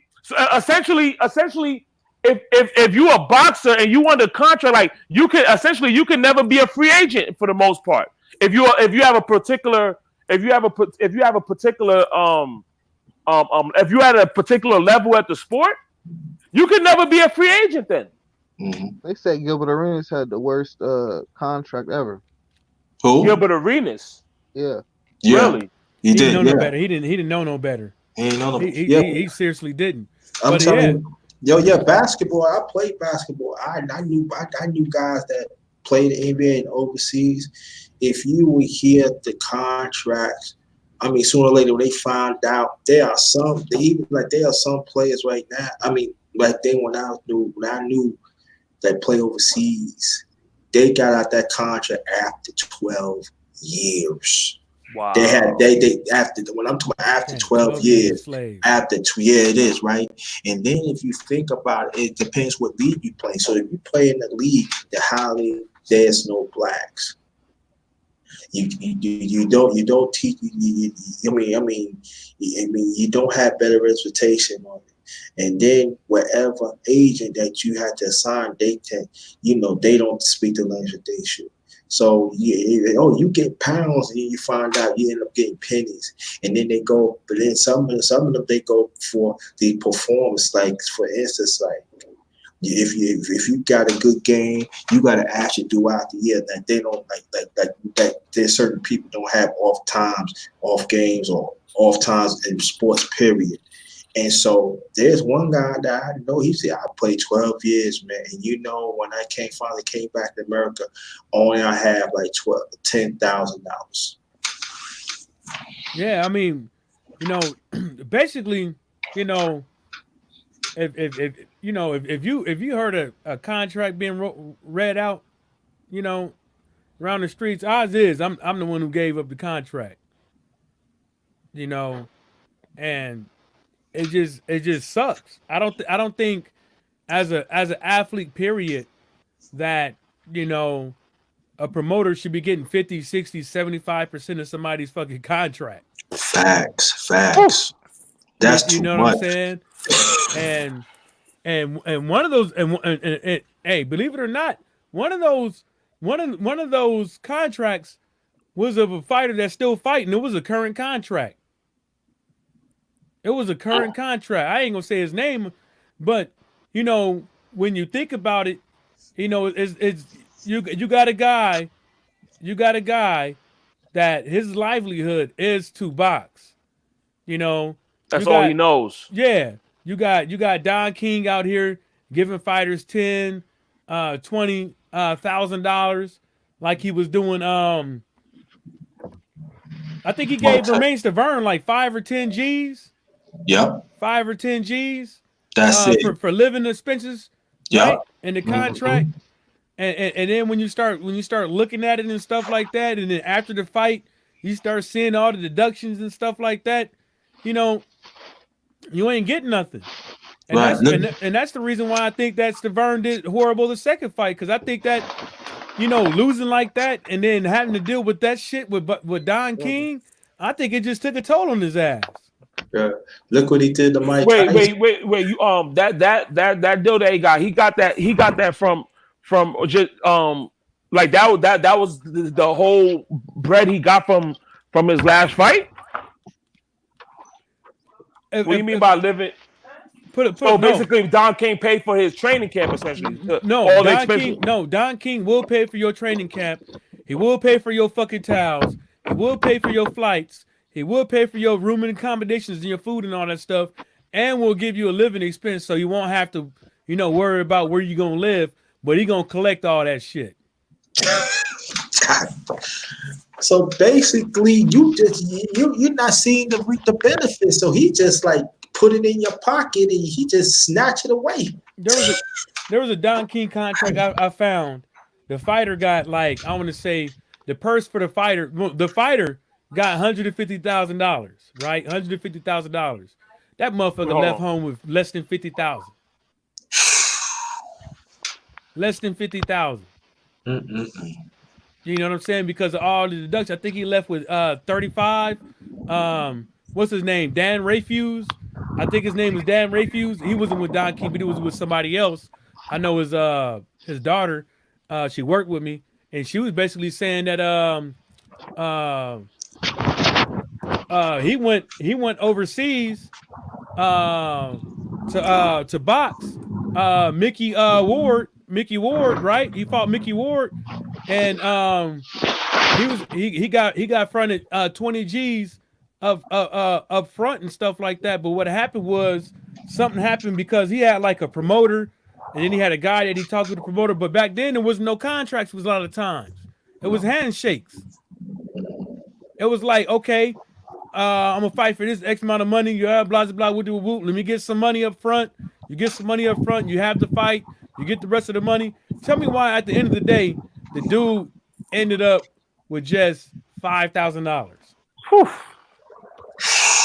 Wow. For fighting Mickey Ward. Man. Ended up with $5,000. It's a motherfucker, ain't it? Damn, bro. That's depressing, dude. Because at the end of the day, man, these dudes, man, they go through all this. I mean, they put they bodies through all this trauma and shit, and to only end up with 5. It's like you might as well work at McDonald's, fam. Man, you might as well be a ground sweeper. That's what I'm saying, bro. That's crazy. Man, dude. Yeah, you gotta think about those. Like $5,000, 2 to 3 months, 2 to 3 months, sometimes 4, right? Training camp, however how long your training camp is, right? You would assume that's at least about 2 or 3 months, right? And then you got to pay everybody else. Yep. Then you got to pay everybody else. Then you got to pay Uncle Sam. Mm-hmm. You know what I'm saying? So it's kind of like, you know, it's a messed up situation for a lot of these boxers, you know, and you know, I hope no boxer has to deal with, you know, somebody telling them how much money they should take for a fight. Listen, man, when Mike Tyson went to prison, Tyson had, let's just say, a minimum of like maybe $50 million in the bank, right? Mm-hmm. When he got out, he was pretty much broke. Don King had siphoned his money. Don King was using his money to promote other fights and put on events and stuff, and actually spreading that money around. How Don got access to his accounts and everything. Yeah. It's a terrible story, but man, this is why boxing is like, you know, for professional athletes that participate, you know, they're pimped out, man, in the worst ways, man. These guys. Yeah. And that's not even revealing the darker secrets of stuff that they have to do behind the scenes when they do come into money and they do start making money. Like a guy like AJ. AJ is never and will never be his own man. But you can believe that a lot of people have their hands in his cookie jar, literally and figuratively.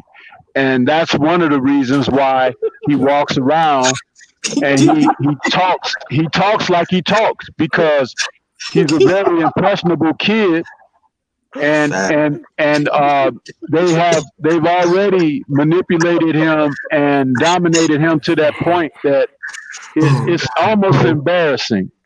Oh man, I just caught that man.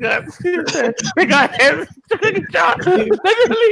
Yeah, I mean, I made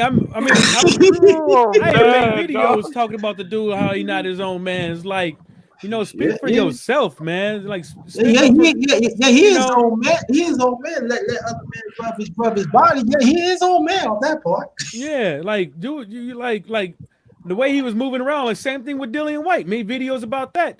That don't make no sense for you to be a grown ass man and you knowing now well who's the mandatory and who to fight and stuff like that, and you don't do it. Like, it does not look right. It does not look right if you walking around here and you got this other dude telling you, it's like, nah, just wait a minute. Nah, I don't fight for undisputed right now. And this and the third, blah, blah, blah, woo, woo. If he don't want to fight for X amount of money, fuck him. Like, look here, man. Let me tell you this. Everybody has their price. Now, the price of fame and fortune, man, that's one of the reasons why they call it in the entertainment business. It's a blood contract. Okay? Because you do literally have to sell yourself, sell your soul to get to these places. You don't get there because you're good. I don't care how good you are. Because if they say no, you don't get in the door. You understand? Yeah. Yeah. I'm telling you. this is what I'm touching on here is Patreon kind of stuff, which is like, but I'm just trying to make it be known that everything that you see ain't what it is. Mm-hmm. Yeah, what glitters ain't gold and shit. Yeah. I said the same thing in my on that live stream. I quoted something that Dave Chappelle daddy told him. It's like, you got to name your price. You know what I'm saying? What you willing to do and what you're not willing to do. The same thing with Deontay Wilder. And sometimes if you've gotten involved with them, that doesn't even come into faction anymore, because once you're in, there's no getting out. Nope. See, you can use Dave as a wonderful example of that, because that Dave that you see ain't the Dave that used to be. And I'll leave that at that. It's just fascinating to me how these fighters could still sign these Bob Arum contracts, dog. Like, it's mind-boggling to me. Now, I'm gonna say this, like what organization? Because as much as because a lot of times we praise PBC, but are they really doing I'm talking about from behind the scenes standpoint? Are they really doing things the right way from a contractual standpoint? I mean, I think so, but I really don't know. I put it like this: when you hear fighters leave the PBC and then start begging. Yeah, that's a good point. You know what I'm saying? And then when you hear fighters leave the PBC, you don't hear them saying nothing bad about the PBC. Mm-hmm. You know what I'm saying? You don't hear them some of the contract was messed up, this was messed up, that and the third. Right. It's like the main thing that you want. Like, put it like this: you could be a boxer, right? And you can have over 30 fights, but don't own none of the rights to none of those fights. Mm. So like every time that fight re-airs, you don't get no money. Mm. Right? You got Anthony Joshua in an interview, and they playing the clip of Deontay Wilder's video and he's talking about it. They had to pay fucking Deontay Wilder. Ooh. They had to pay him. Oh, good. Deontay Wilder owns all his like rights and masters and stuff. Put it like this: when you hear these cats talk about how they get money and stuff like that, how they set for life and all that stuff, how else would you think they set for life? Yeah, that's true. Yeah. How else would you say it? That's what you call that mailbox residuals. Money. You would call it residuals. Mm-hmm. Right. Points. They getting points. You get points off of this shit re-airing. That's the reason why you try to play some shit on YouTube, then knock your ass down. Yeah. You know what I'm saying? And I don't think a lot of these fighters out there even get that. You got to put it like this: like you can make your 401k off of as a boxer just by owning your rights to your fights and just people paying you to play this shit, and your shit go automatically into this account, annuity or something like that, and you making money. Mm. Hell, it could go into just straight bonds or properties or something like that. Yeah. You know, and a lot of these cats ain't thinking like that. What they thinking about is what can they get now? You know, just like these rappers out there. What do? What do a lot of these rappers do? They walk around there in these tight ass pants with all these chains and shit like that. Get on a plane with over 20 pounds, with how many pounds of marijuana? Mm-hmm. You selling that shit. You know what I'm saying? And like the real Rick Ross said, you either dumb or you broke. A lot of these cats ain't making no motherfucking money. A lot of these boxers out there ain't making no motherfucking money. They dress like they put the chain on, they get the Marine, they get the fancy car and stuff like that. But how many cats out there make, you know what I'm saying? You like what Stormy B Man said. I never understood for wearing a pair of $150, $200 pair of shoes. I never understood what buying shoes. I still wear Pumas. I'm not buying nothing over. I'm not wearing nothing over $50, $60 on my feet. I'm not going out there buying no $100, $200 belt, jeans or a t-shirt. I'm taking my black ass to TJ Maxx. I'm living within my means because I'm gonna use that money to do something else. Yes, my sir. Robinhood account, my $2,000 goddamn kayak I got, all this other stuff I got in this room. You need that money to buy them ribs. Yeah, and money to buy them ribs and barbecue. Yes, sir. And them lamb chops I cooked last night. Yeah, and check I didn't tell you about that. And check this out though. You even got belts that worth more than a suit. Let me read some of these comments. Bob J, man. Yeah, you welcome, man. I guess he out. He said, thanks for letting him on. Storm B, man, back in the building. Lance Jones said 50 Cent said he is going to smack Wilder when he see him. No, he ain't. Lance Jones says, what you guys think about 50 Cent threatening Wilder? What, this just happened? I don't know if it's true or not, but I put it like this. 50 Cent know what he doing when he be running his mouth.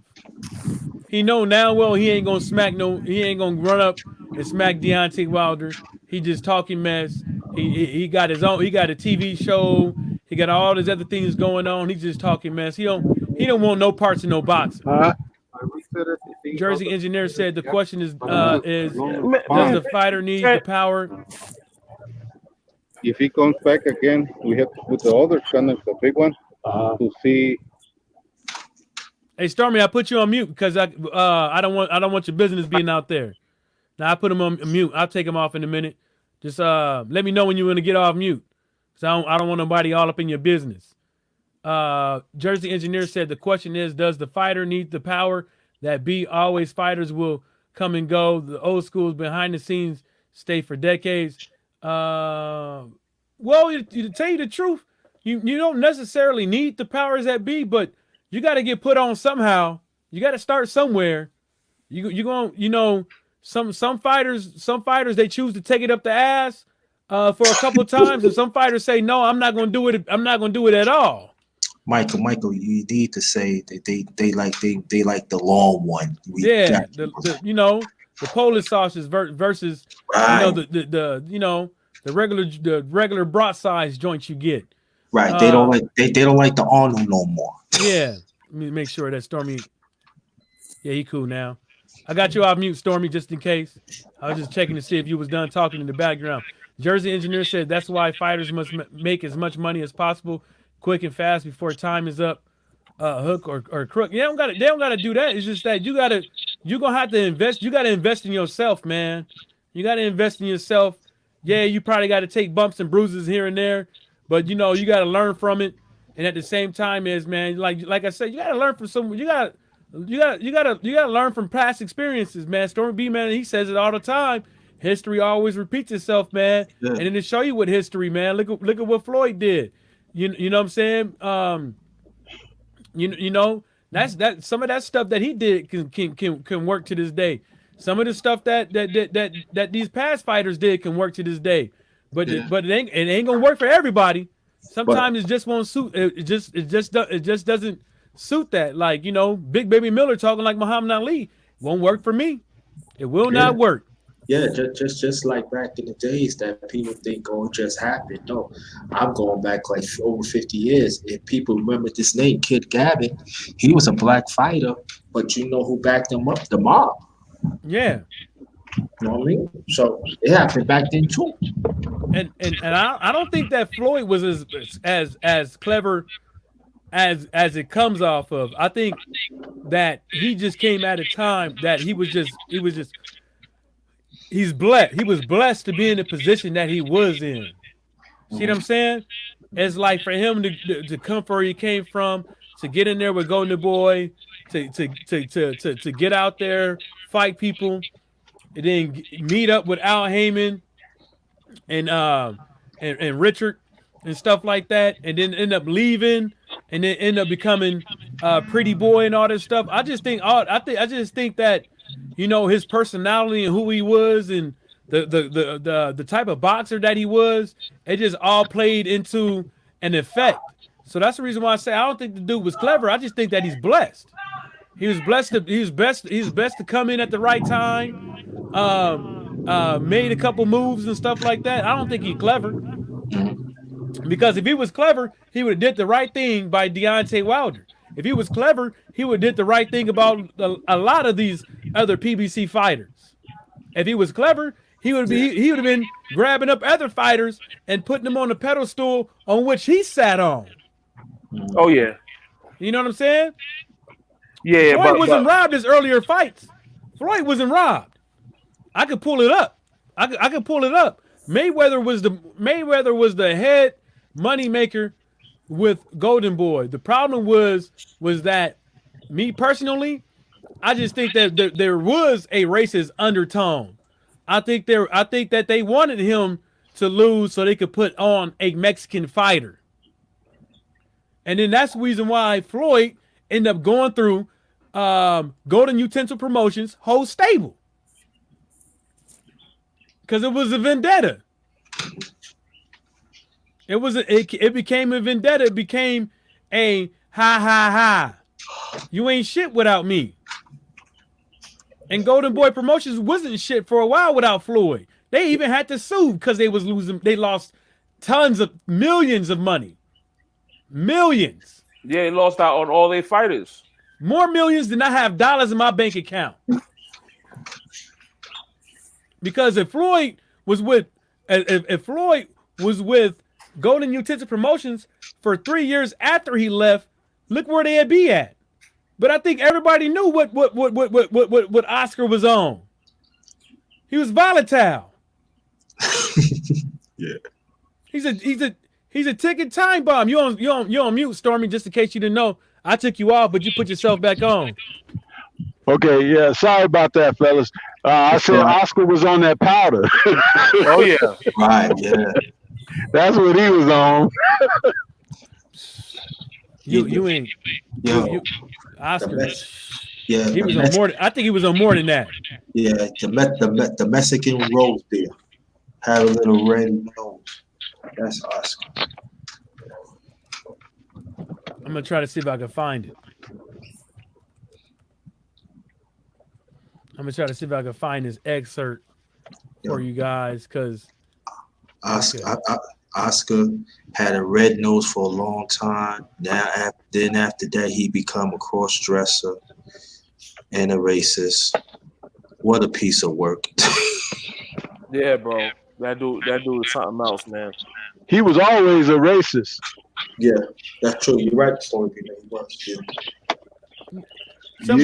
You don't come up where he came up and not beat. Yeah. You know, I'm trying to find this thing. I don't think I can find it. Oh, sure enough, did. I'm put you on the screen share in just a second. Just a second. I just want to blow this up.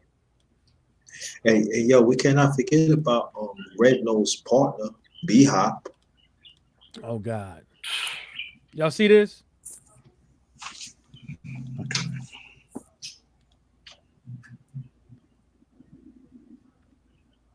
Feel like I'll be finding the shit. Oh, these are all the fighters he lost. No, these are all the fighters he had. Ooh. Wow. My God. These are all the fighters he had. And then list the money. Wow. See, they got Canelo up top. But if you start looking at it right here, you see what I'm saying? TV revenue, 17 million for Alvarez, 34 million for Floyd. You know what I'm saying? So this is how much money they was losing in 1 year. They lost 34 million when he left. This is in 1 year. They lost $34 million coming in off rip that they was getting the cut from. Look at ticket sales, 17 million. Merchandise, 53,000. Sponsorship revenue, 85K. Look, other revenue. Floyd was plus 2,000. Sal was in the negative by 26. Total revenue, 52 million. 21 million for Alvarez. Fight. I think that's the cost sheet or something like that. I don't know. COGs know what it means, but it's 35, 14 up top. Yeah, he was a moneymaker. Wow. They getting a percentage. Oh, so yeah. So essentially, what we looking at, like, this is like the purse. So, and of course, Golden Boy they cut out that purse. Damn, bro. Look, he even had one of the Charlo brothers. He had both of them. Look. You see that? Wow. I got see a highlight. Gary Russell. Sean Porter. I see Peter Quillen, Luis Collazo, Victor Ortiz. I'm sorry. Look at the check. Look at the check marks. Look at the check marks next to this box. These are the fighters he has. Oh, okay. Under contract. And Charlo, right? Look, Charlo got a check mark. So how are they able to get that? Because I'm not gonna front, like, I really don't know the logistics to this whole situation that happened. So how are all these guys able to get just all vanish from Golden Boy, bro? Like, they either paid their contract or their time was up. They either paid their contract or their time was up, or they had like a fight thing. It didn't help when Oscar, all that stuff behind the scenes got revealed. That helped them get out of contracts too. You understand? The lawsuits and everything with the girls underage, the all of the things that he was doing, putting on, women's outfits and stuff. You could say, hey, this is detrimental to my career. I need out of this contract. Look, you understand? He even had Luis Ortiz. I see Errol Spence, Chad Dawson, Eddie Gomez. Shit, he had Deontay Wilder, the heavyweight champion. He didn't have Errol Spence. He doesn't have a check mark.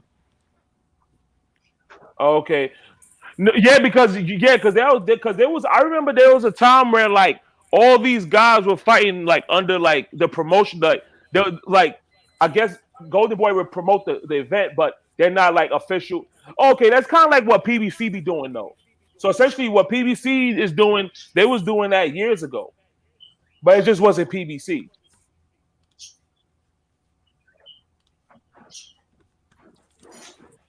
Take you out the screen share.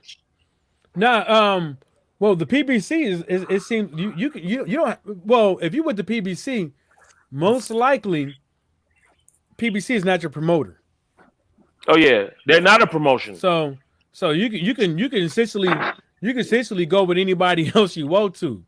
You know what I'm saying? Because their PBC is more of a marketing thing than a promoter and stuff like that. But they do know how to do it, and so they advise you on this thing, because with the Muhammad Ali Act, they can't have a Al Heyman, because when you sue the PBC, it doesn't come up as PBC. It comes up as Alan Heyman. Right? You're suing Alan Heyman. You're not suing the PBC. You're suing the name. Now, I don't know if his name is trademarked and the name is just the business name, and then it trickles down somewhere else, whatever. But I forgot what I was saying. But anyways, it just hey man,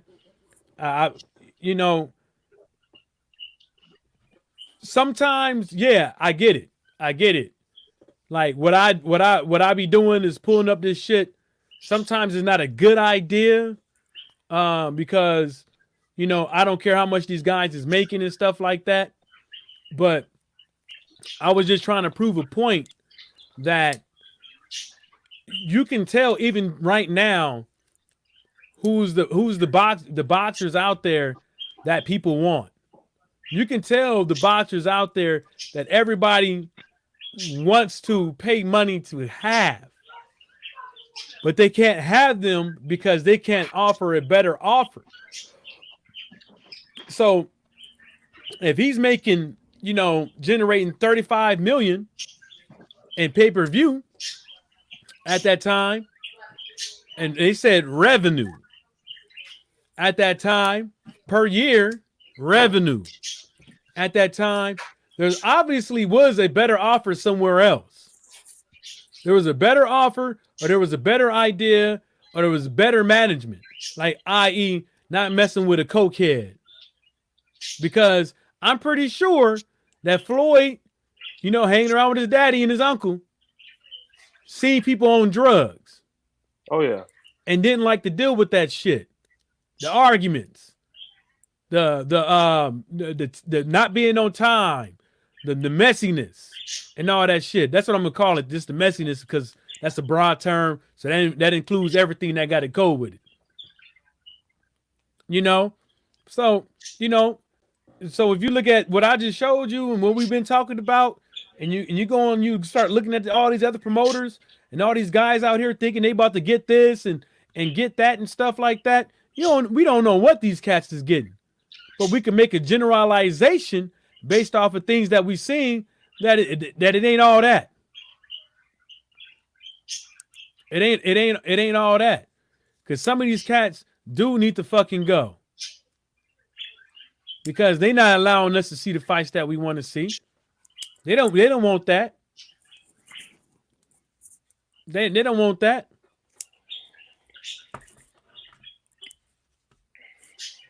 Yeah, that's crazy, bro.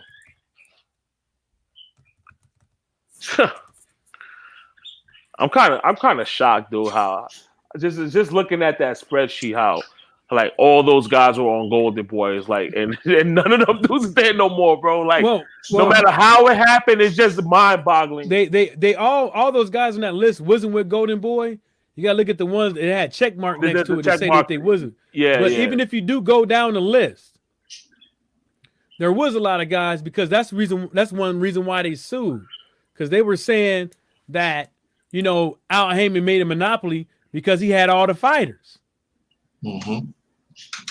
Because they jumped ship, and the judge was like, "Wait a minute, that's your own fault."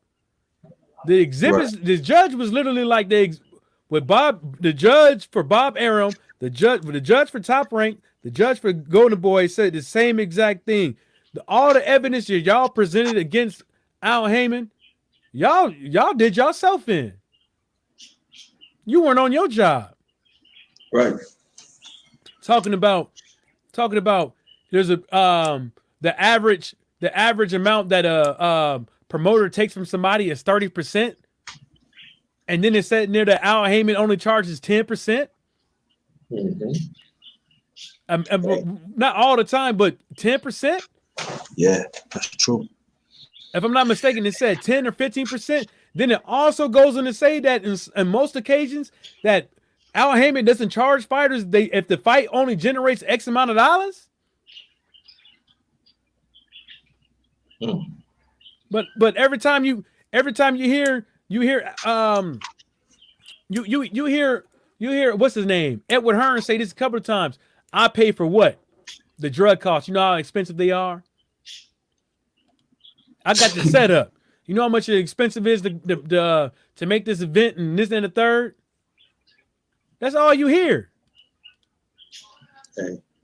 Hey, you never know. Maybe Oscar try and try to do something to those fighters too, if you know what I mean. That's why they probably left too. Oh, he probably got a few. Yeah. Damn, bro. I'm not gonna lie. I'm still in shock, bro. Because this is news to me, man. Like, that's crazy, dog. Man. Yeah, man. But that's what I do, man. Sometimes, boxing, bro. I spend some money, man. I spend a few couple dollars, and I pull that shit up, and I find it. Sometimes it's not as quick as you want it. Sometimes you gotta do some digging and shit like that.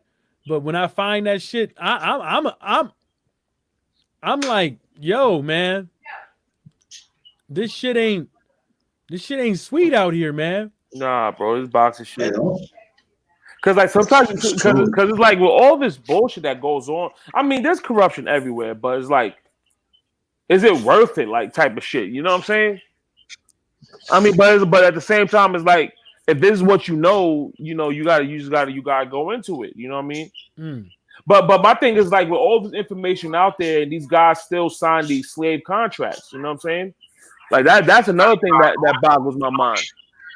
But my thing is like, with all the information out there, these guys still sign. Somebody got the echoes. What the hell is this dude showing? Oh, he talking about some 50% off Papa John's. Man, I got ribs. Somebody want no damn racist pizza today. Even though it's good, but I don't want no racist pizza today. Not today. You like Papa John's pizza? Yeah, it's racist, but yeah, it's good. It's a good kind of racist. Nah, fuck that shit. Yeah, I know. You like that pizza? They ain't getting my money.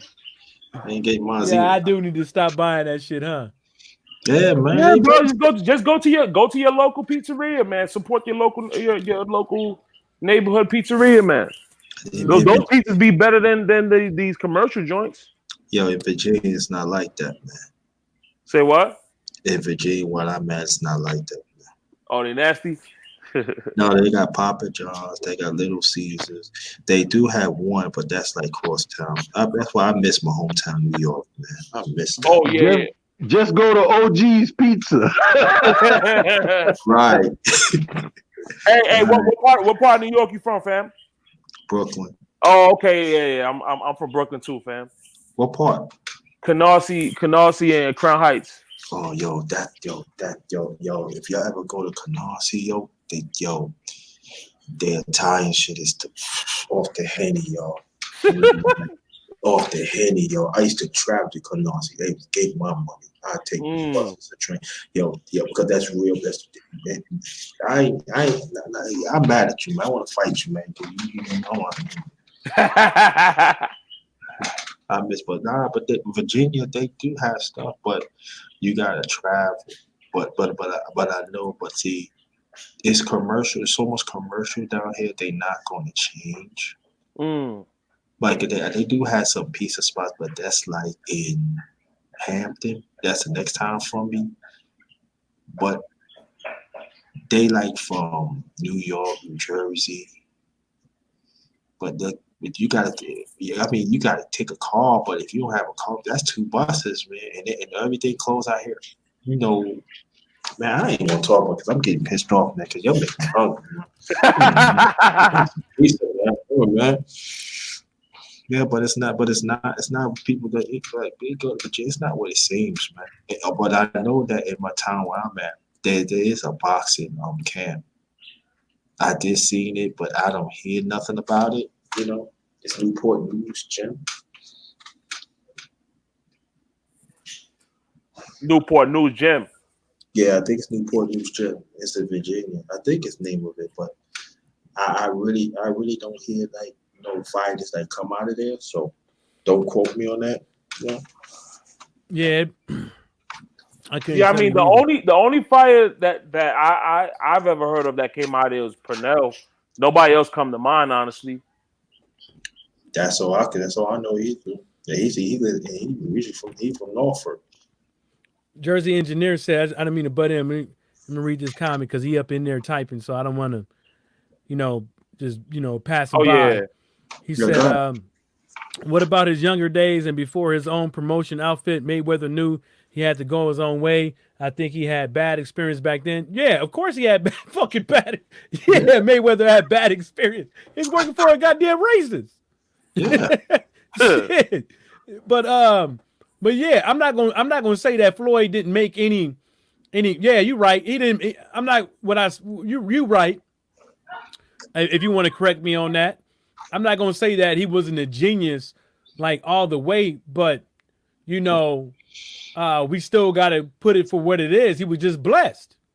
Right. He came to come in at the right time. You had other people out there that came out to be undisputed and stuff like that. That should have been on the same pedestal as Floyd. But look, and recently, look at Ward. Look at him. Look at Ward. What happened with him? You know what I'm saying? It's like you know. And he didn't get all that. I mean, no, he didn't. So it is what it is, man. It's like, it's everybody can't be rich. Somebody got to be poor. And yeah, me. Damn, shit, me and you Right. both. That's why I'm Yeah. eating pork ribs instead of eating T-bones on the grill. Hey, man, I ain't sad to say I'm stopping at 7-Eleven. You know, give me a little something. I ain't ashamed to say that. You know what I mean? I'm good. Now, Oh yeah. if you I'm was on a seven, budget. now I'm on a budget. if you if you was at 7-Eleven in Japan, shit, then I'd be like, yeah, I'd be like, yeah, go on do that. I'm telling you right now, man, I think 7-Eleven in Japan got better chicken than KFC. In You Japan, eat KFC, fam? Not no more. They don't clean their chicken. Bro, I haven't ate KFC since like dog. It's been man. Listen, I haven't eaten that shit in years. yeah, I eat Popeyes though. Popeyes, But they don't clean their chicken either. I know where I'm at. They clean that motherfucker. All that doggone grease. Man, listen. I mean, they do fry their stuff in oil, so Yeah. No, I'm talking about like they don't. Oh, they take don't the remove chicken. the XX fat. Yeah, and the extra Right. skin, none of that stuff. Right. The leg can be broke. They don't know why the leg was broke. They just, Yeah, they I don't eat none of that, bro. I don't eat none of that stuff, fam. But I tell you one thing I miss White Castle. You know what I'm talking about, man. I miss those. Nah. Yeah, white. Yeah, I didn't. It wasn't. I remember there was a White Castle because the White Castle wasn't around as there was like I remember there was a White Castle in Flatbush. Yeah, it was. I remember a White Castle in Flatbush, but like it wasn't. I can't really recall. There wasn't no White Castles in Canarsie though, so like that wasn't really an option like that. Because I'm not finna travel far for no burger. Like shit, you know what I mean? You go. There's fast food joints all over the place. Oh yeah, it's true. Yeah, because see down here they don't have no fast food. Like they had Chinese, you know what I'm saying, but you gotta travel though. You know, Yeah. like liquor store, you gotta travel. You know what I'm saying? And like it's not the same, man. People like yo. But the good thing, I mean, but in your case, you know what I'm saying, don't forget about DoorDash and Uber Eats and all that. Like if you really looking for, Man, it costs money out here, man. VA is a Commonwealth state, man. Yo, I mean, you right, you do Uber Eats, but they cost you out here, man. They not changing, man. Oh, man. Yeah, I did Uber Eats a few times, man. It hits you. It does hit. Uber Eats does hit your pockets, man. It does. Yeah. It's. And don't do no catering, no Uber Eats. Do not do it. Don't do it. As this happened to this guy.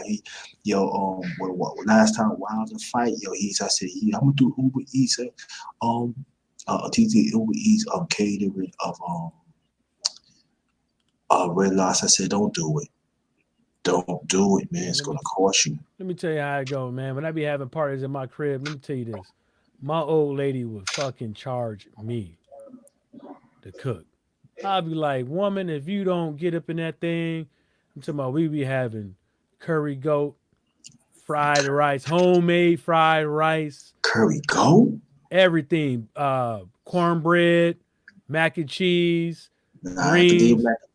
And I get charged for everything. When I say I get charged, I don't get charged for the food.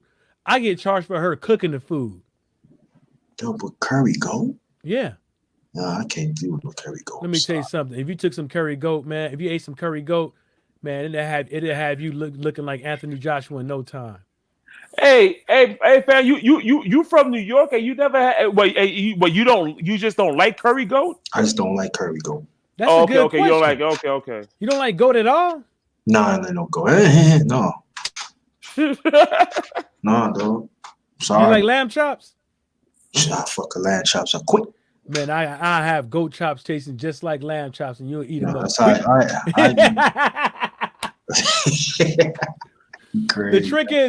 trick is when I buy lamb, I go to Berry and Sons in Detroit, and I just I get about 60 pounds to put in my deep freezer. The trick is the actual seed of lamb, how big it is, and touch, because you could touch it there. They give you the gloves and the smock and everything. They're hanging upside down, butt naked, just like a strip club. And you touch them all, and you don't. I don't get the big ones. I get the little ones. Not like the little ones, but like not the. I don't get the full grown ones. That's what the trick is. That's how you don't get that taste and that smell. Yeah, nah, but when you cook lamb chop, you can't cook it for a long time because it gets tough. You gotta really monitor it. I know. I cooked lamb chops last night. Matter of fact, I remember last year, Michael, you cooked some lamb chops. You put some honey in that shit, man. Man, I said, Michael, we going to fight, man. I need. Can I get one, man? Oh, that shit look good, y'all. Like, yo, yes, yeah, you got beans and rice. I said, Michael, man. So Mike cooking out here for sure. You know how you go to Kroger's, right? 3 lamb chops will cost you like $7 at Kroger's, right? Yeah. What I do is I go to Berry and Sons and I get the lamb chops there, the same place. And let's say, for instance, I pay like $30 for like 15, 20 pieces sometimes. Like stupid price, right? Now on that Sam's Club, you get like one rack, one side of the rib cage for $30. Mm-hmm. And that's only like what, 7, 8 ribs, 9. So I be getting hooked up, but it's just I don't like to cook. I don't like to cook lamb chops for parties out of my own goddamn pocket. Oh hell no. No. I did it once stunting after I won that money with Andrew Ruiz. Never do it again. Never do it again. Bro. I spent like $80 on lamb chops. For how much people? Like 10. Oh, you see? Yeah, lamb chops. Let me tell you what happened. Yeah. The ribs were still there. The hamburgers, everything was still there. Motherfuckers ate the lamb chops first. Yo, see. If I would have been there, Mike, I would have took care of the burgers for you. See, you can't talk a lot of No, I ain't tripping. Like when I barbecue, I don't trip. I just tell folks, man, like leave some for everybody. Like get you some, and then make sure everybody else can eat. Like my one homie, you gotta watch that nigga, man. Like you gotta watch him, man. Like nigga, why you got 2 T-bones on your plate, nigga? Like for real. Yeah, it's true though. Like what? Like I got a big piece of steak that could feed 4 people, and he want to go up in there and cut the nigga in half and put on his plate with no vegetables and shit. Yeah, man. What's up with that, man? Niggas always have more expensive taste, especially when it ain't on their dime and shit. Yes, sir. You're right, Stormy. You ain't lying. Man, that shit pissed me the fuck off. I was just like, yo, really? I should have hit him up today, because then he could have brought some steaks, but usually when I barbecue is just me and the one dude, and then like every now and again, like it'd be like this dude to give $5, he'll get 10, and then like somebody give $30, and then like that's after the fact that I bought everything, or somebody else will come over with something. Mostly they come over with some Hebrew nationals or something like that. You know what I'm saying? Mm-hmm. But I don't like Hebrew nationals. I think for a hot dog to be beef, that's too much salt. For it to be Hey, y'all got any last words? I gotta go. Hey, I'm doing my dining dish tonight at 8 Central. I'll be on. Okay. No doubt, man. Good talk to y'all, brother. Because actually, I gotta head out myself. So yeah, man. Yo, nice talking to you, man. Hold up, I'm coming. Dang. I gotta answer this damn door. I almost knocked my mic over, my beer, and everything. Hey, Stormy, I'm gonna be up over there. Hey, Brooklyn Child, Underrated Darkness, man. I'll see y'all later, man. And on that note, bro. All right. Shout outs to the LDBC and everybody stay sucker free. All right, salute, bro. All right, peace, y'all. Yeah. I'm coming.